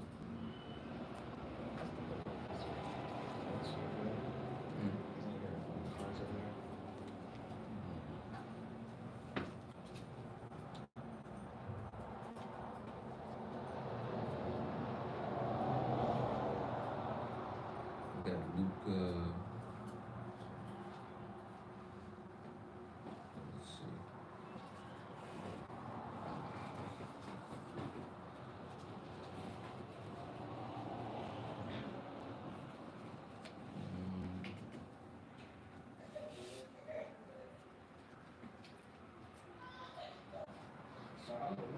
All right.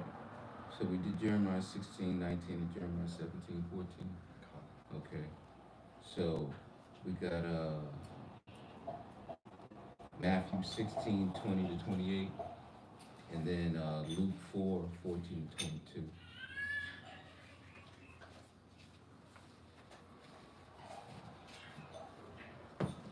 Mario, you can come up.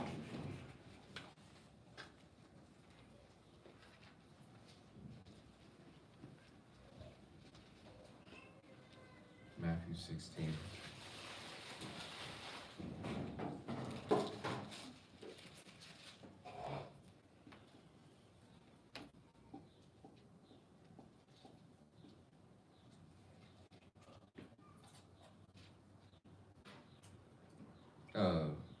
Start from 20. Matthew chapter 16, verse 20.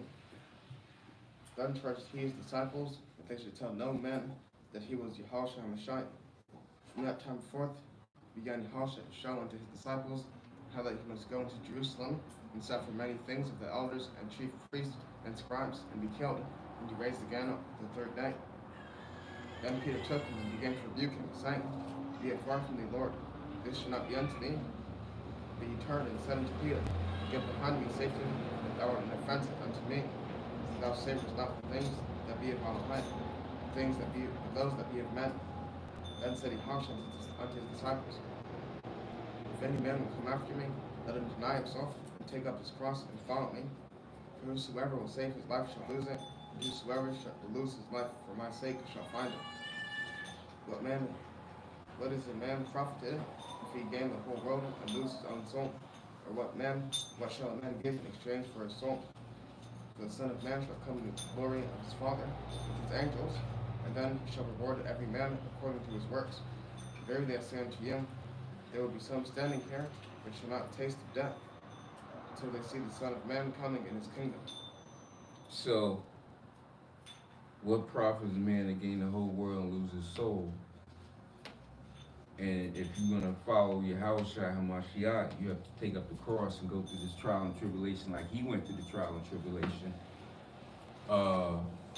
We're at the time now where, we shall be hated of men for the truth's sake.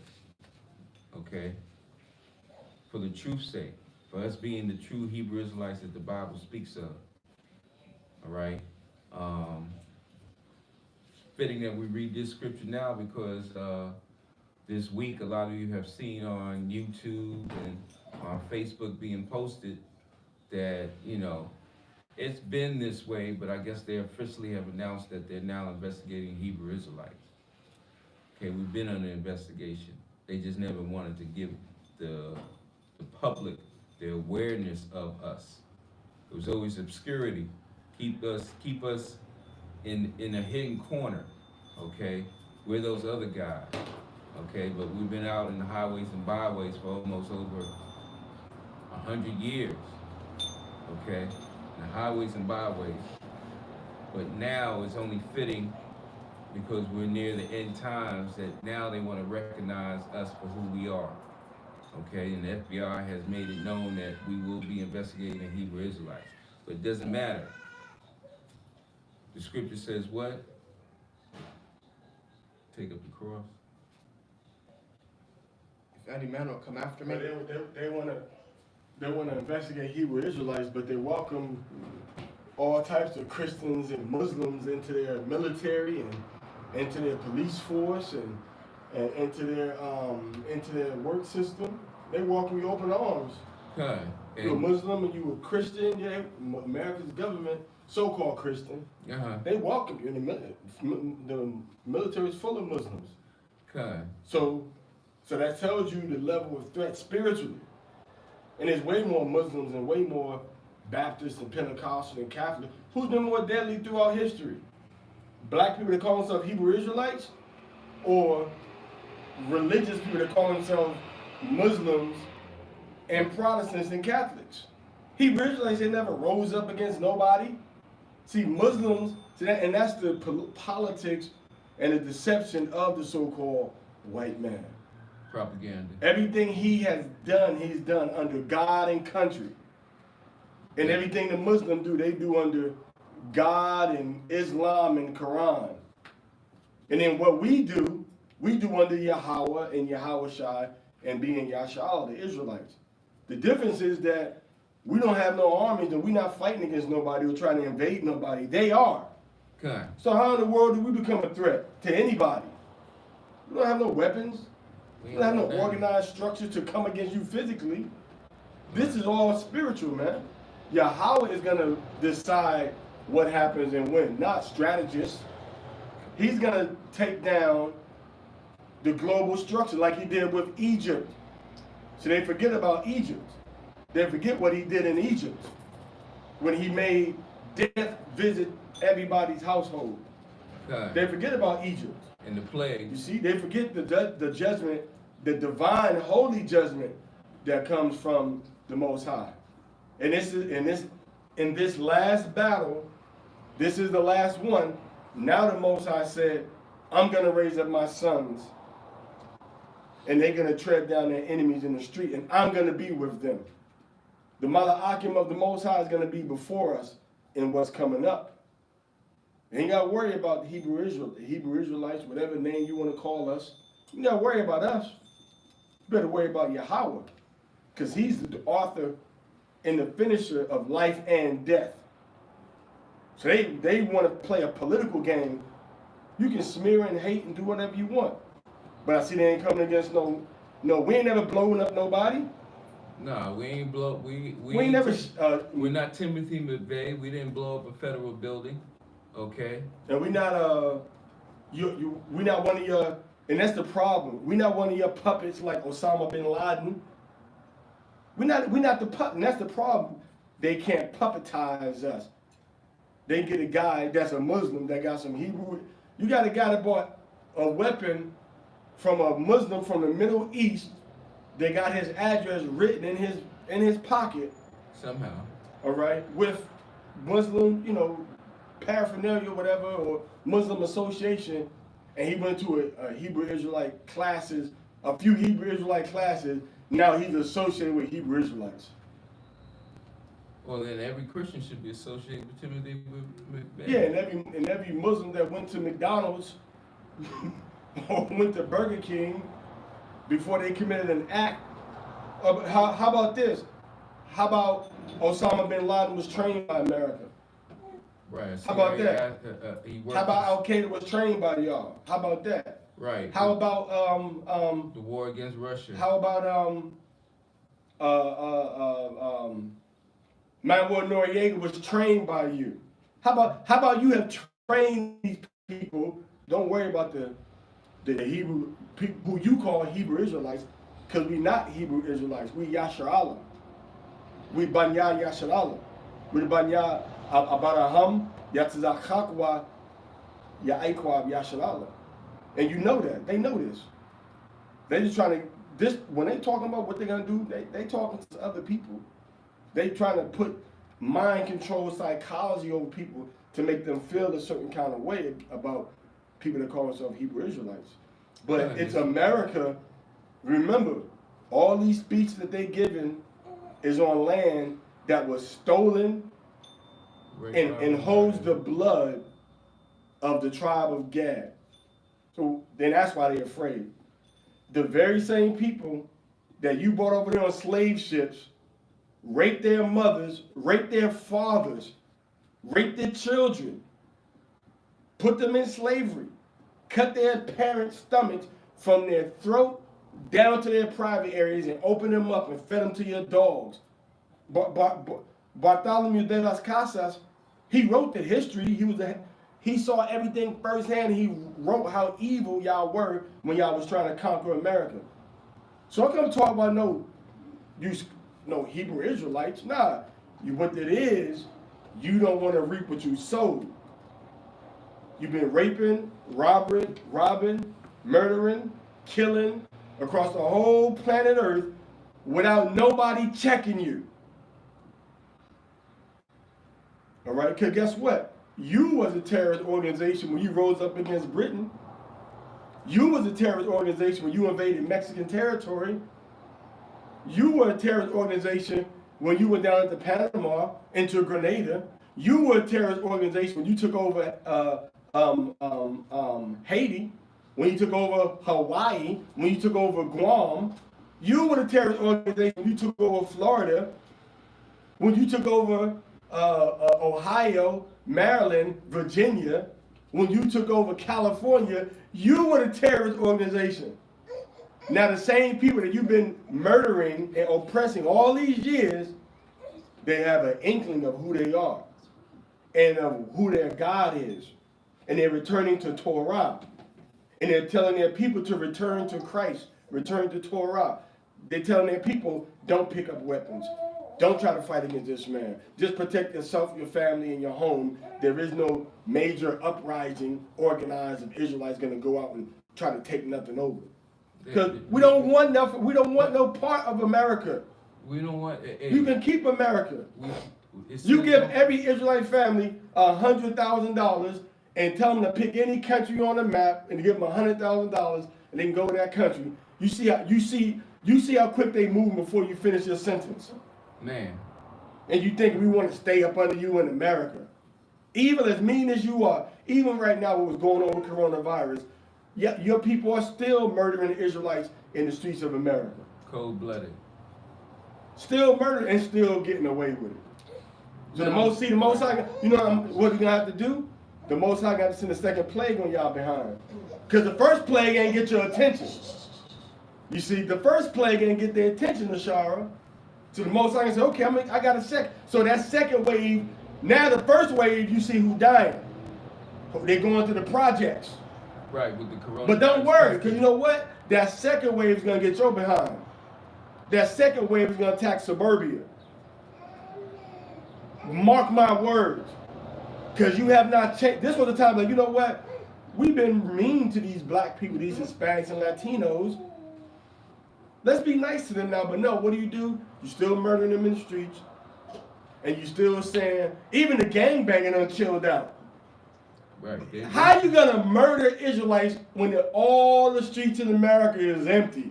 And you still find a way to have a reason to murder somebody. In cold blood. You still find a reason to slam a child to the ground and try to arrest them. But it don't happen in Little China. Little China is quiet, I bet. You so-called white people, you still mad at black people that haven't done nothing to you, right? No. But you ain't going into Little China to clear out nothing with that. You ain't got no problem with Little China. What have Israelites done to white people in America? I mean, honestly, think about it.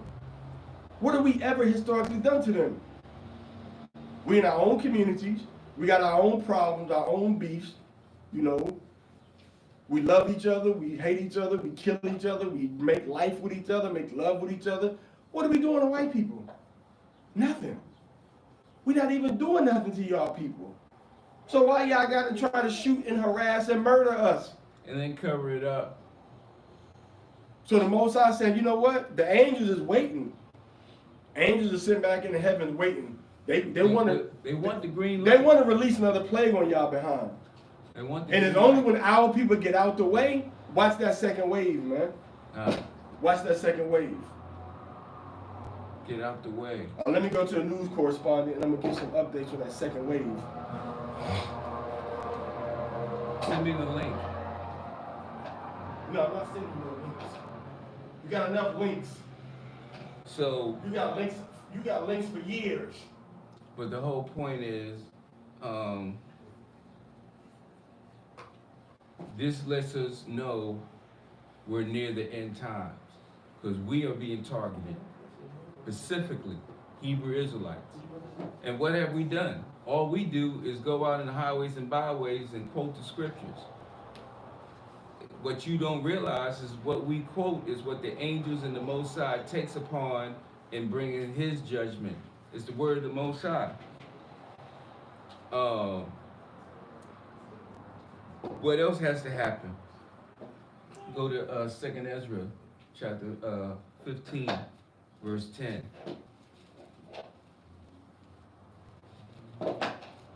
Second Ezra, chapter 15, verse 10.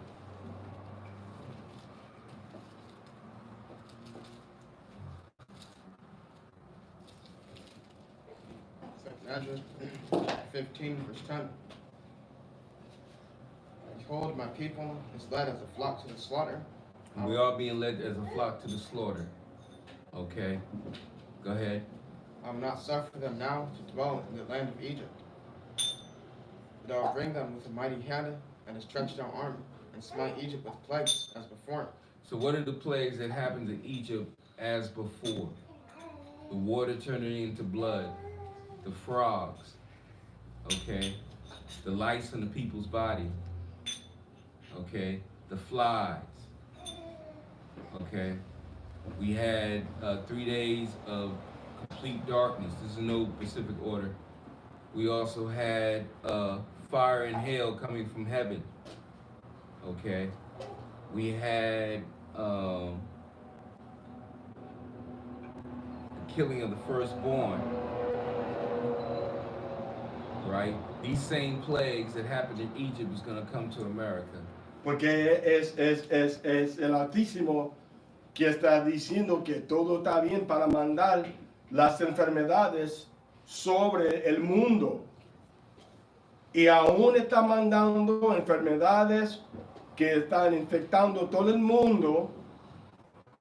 Todavía los gentiles, los blancos en las Américas, todavía tienen razón para tratar a matar los hebreos.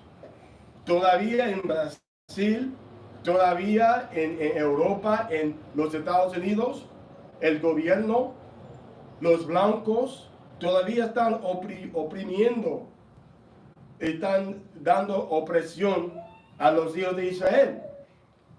Todavía no han doblado de sus pecados contra de la gente santa. ¿Y qué hará el Altísimo? El Altísimo dirá que, mira, ustedes no han aprendido su como enseñanza. Mira, vamos a mandar una segunda onda. El Altísimo, Él va a mandar una segunda onda sobre el mundo de esas enfermedades. Y después de eso, todo va a estar más tranquilo. Y todo el mundo va a olvidar. Pero en los momentos de tranquilidad, cuando se calma todo, es la hora para prepararse. Porque después, Él va a mandar enfermedades. Él va a mandar como juicios sobre todo el mundo. Y no paran después. Ahora y en los meses y semanas que vendrán es el tiempo para prepararse, ¿verdad? Okay. Es el tiempo para estar prepararse.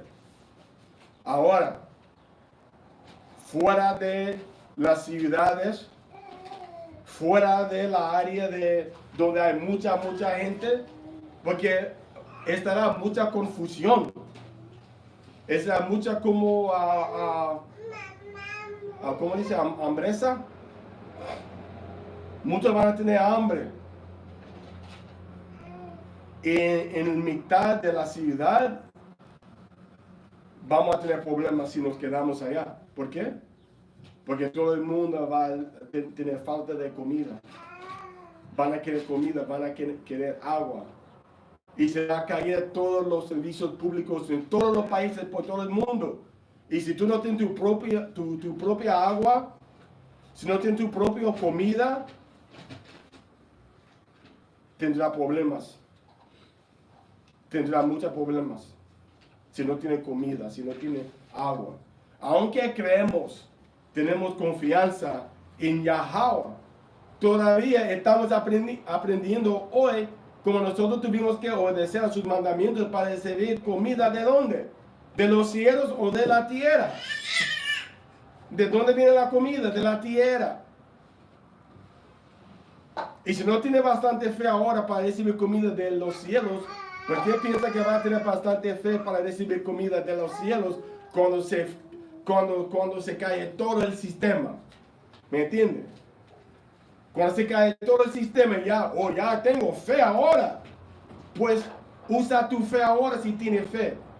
No confía en el sistema ahora.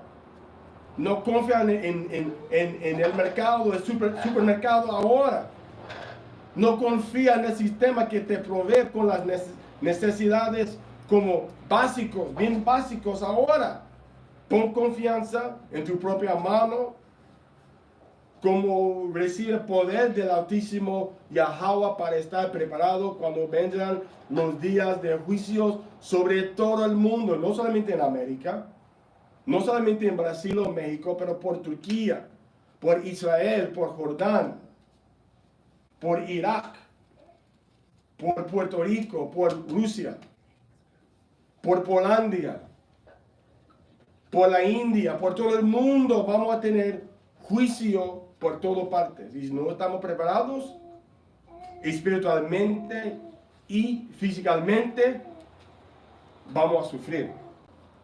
La primera cosa que tiene que corregir, tiene que hacer mejor tu corazón, tu espíritu con Yahweh.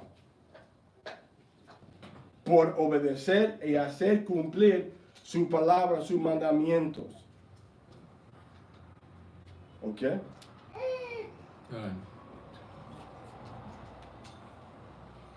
Slight translation. Long and short. 10 minutes. Now you got to get ready Oh, okay. Come. and build up yourself spiritually and physically. I Uh, think that all of a sudden you're going to say, oh, I got faith now. Well, you don't have faith now. well, right. You just can't just say you have faith. You got to work. Faith is a muscle that you got to work. You have to work. And what you're witnessing now is the spiritual formation of the Most High in the heavens surrounding our nation. And what you see physically happening is more and more of our people, brothers and sisters, waking up to who they are and what they need to do to be right with the Most High. Y estará muy interesante a ver cómo Él nos protegerá en como al medio de todo de la insanidad por todo el mundo. It's going to be real interesting to see how He protects us in the middle of this insanity that's in all the world right now. Right. We're in complete chaos around the world. Pero ya no dije que tenemos que alejarnos de la maldad. He already told us that we got to distance ourselves from the evil, from the wickedness, from the badness that's happening. Right. But we don't want to. We want to stay right in the middle of everything. No queremos alejarnos, queremos quedarnos al medio de todo. Vivo en la ciudad, ahí es el centro, ahí es el parque, ahí es el restaurante, ahí es como la iglesia, la escuela, ahí es todo a mis manos que yo necesito. Say, what is the buzzword? The buzzword is social distancing. Okay, that's the buzzword, social distancing. All right? Well, the Most High wants us to put distance between us and the wicked. Back a little bit. He wants to put distance between us and the wicked. For what? To keep us out of harm's way. And what's the first thing to keep us out of harm's way? To get out of these urban centers, these power caves known as cities. Okay? Because evil, the second wave is coming. Okay? And it will and the second wave is coming is that they're going around in these public housing developments within New York City and other states. Because why do you think Yahushua, he told you, when you see the armies around Jerusalem, get out the city and go to El Campo? Wait a minute. Who said that? Was Yahushua the Messiah. But but wait a minute. What word did he use? He said flee. Now he said, you got to get out of America, but you better get someplace safe off in the cut. He said flee. When you see what's happening, the danger is coming, go to a different area where it's going to be safer for you at. And there's safety in what? In numbers. In like-minded people that have the same objective of safety and observing the Most High's commandments and Torah. He had two areas. He had the area of the city and the area outside the city. En la Biblia que leemos hoy, tuvimos la ciudad con paredes alrededor, ciudad con paredes, y tuvimos el campo fuera de la ciudad, donde tuvimos terreno, tuvimos casa, tuvimos animales, ¿ok? Tuvimos agrícola, ¿ok? Y ahora es la hora para la ciudad o del campo. Podemos ver que el Altísimo está bien diciendo que tenemos que alejarnos. We can see very clearly that the Most High is saying that we have to remove us. We have to, how do you say alejado in English, man? Right? We have to belong. We have to distance ourselves. Okay, alejado, right? It's like lejos. Lejos like far. We have to make ourselves far. Alejarnos. Okay. Now that's one of the few Spanish words I know that I can't put into English good. Okay. So we have to, he said we have to distance ourselves. And even in la Biblia tuvimos cuarentenas mandatorias. We had mandatory quarantines even in the Bible. Okay. But están volviéndose locos. They drive themselves crazy. The so-called white man. Porque yo creo que los, Crazy. from being away from people. Oh. Maybe them demons is, they don't want to be alone with them demons. They want to say, oh, I got a demon of, marrying pigs. What kind of demon you got? Oh, I got a demon of, I want to have breasts, but I want to stand up in peace. So, see, this is the things that they're going through. See, with that social distancing, that evil and that wickedness can't spread as easy. No, it's isolated. It's quarantined. Like that movie, The Fallen, with Denzel Washington. It's like The Fallen, right? The Fallen. They like that. White people like to have that contact with each other to run their government and their society. And it feeds them. It feeds that spirit. To be around other spirits like that. Well, it aids to their control. Because you force people to be to themselves, they have no choice but to work among themselves. So we need to social distance ourselves from this evil. And the second wave is coming. All right? It is coming. So there is safety in numbers, but you got to get somewhere where you have land, a source of water, Oh, my bad. and equipment. Here's reading verse 11, 2 Ezra 15. Yeah, well, read 10 again. Behold, my people is led as a flock to the slaughter. I will not suffer them now to dwell in the land of Egypt.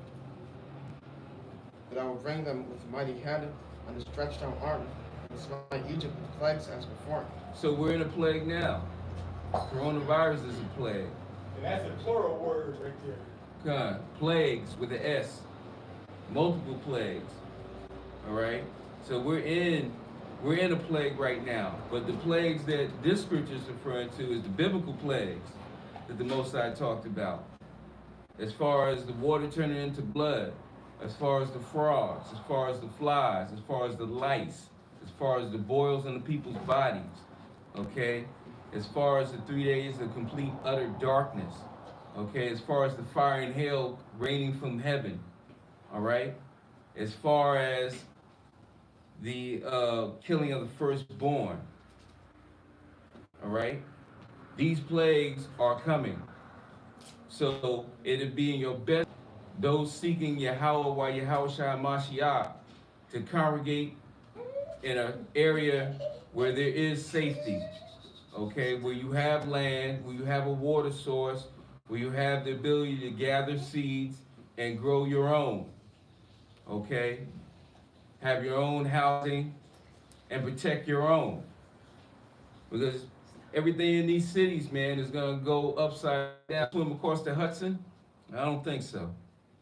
Man, what are you gonna do? Okay, the elevators stop working. When all these food supermarkets within these cities get rammed upon by the mobs of people looking for food, then once the food is gone, they're not gonna restock those stores. Where are you gonna go? Okay, now is the time to leave when you have it in your power, your will to leave, unencumbered. Nobody's stopping you. Okay, go ahead. And we will destroy all the land thereof.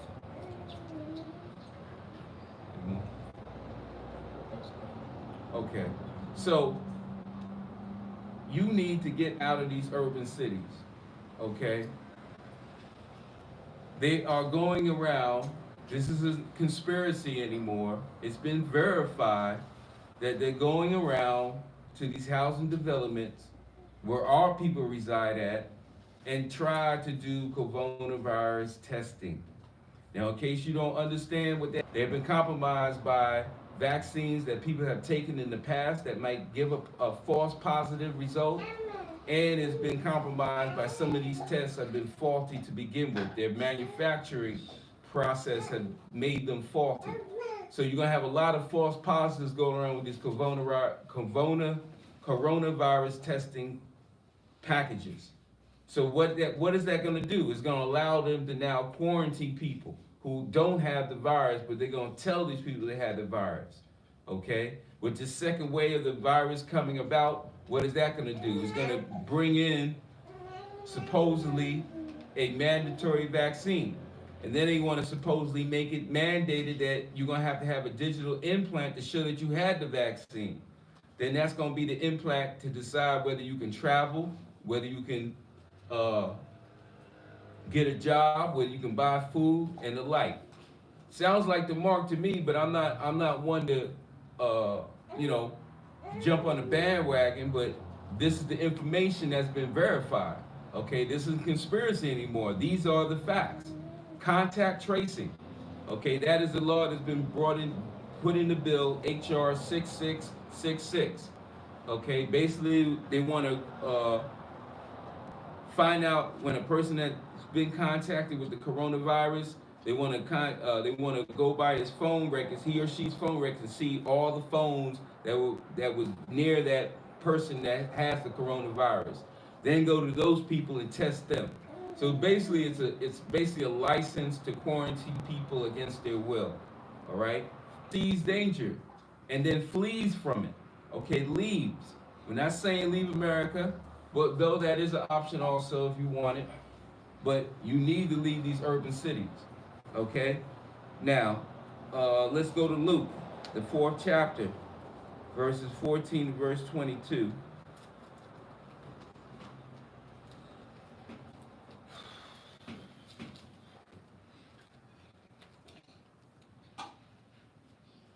Naira.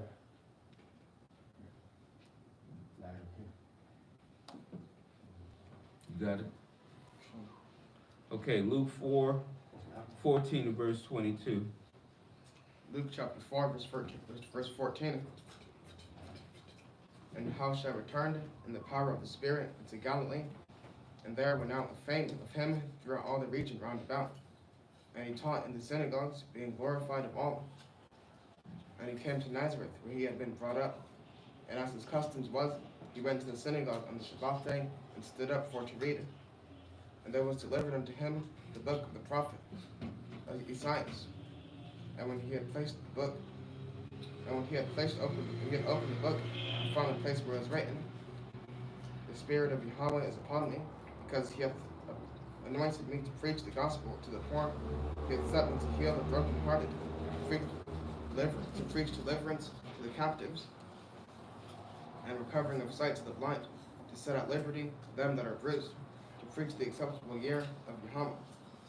And he closed the book and gave it again to the minister, and sat down. And the eyes of all of them were fastened in the synagogue, and the synagogue were fastened on him. And he began to say unto them, This day is the scripture fulfilled in your ears. And all bare him witness, and wondered at the gracious words which proceeded out of his mouth. And they said, Is this not Joseph's son? That was what was that?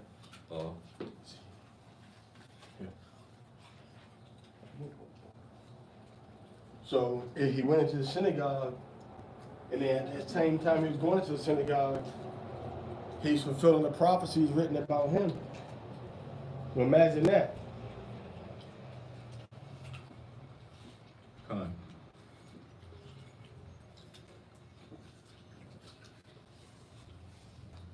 This is the time where the truth of the Most High will open up the eyes of the blind and start the ears of the deaf so they can hear the truth and understand how we're supposed to go as a people. to follow the laws and commandments of the Heavenly Father, to follow Torah, to follow Yahweh Shai Mashiach. Go to Ecclesiastes in the Bible. I think it's 14 verse 13. Let us hear the conclusion of the whole matter. Fear Yahweh and keep his commandment, for this is the whole duty of man. You got it? Right, call your verse. Ecclesiastes chapter 14, verse 13. Do good unto thy friend before thou die, and according to thy ability to stretch out thy hand and give to him. No, I want the one where it says, this is the whole duty of man. You don't know.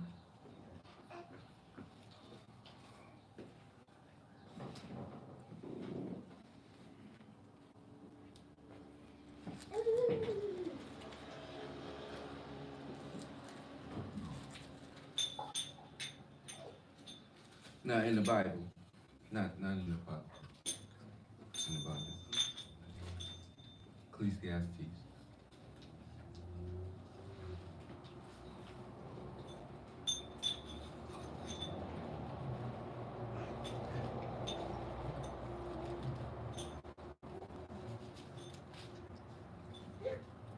Got it. Okay, call your verse. Ecclesiastes chapter 12, verse 13.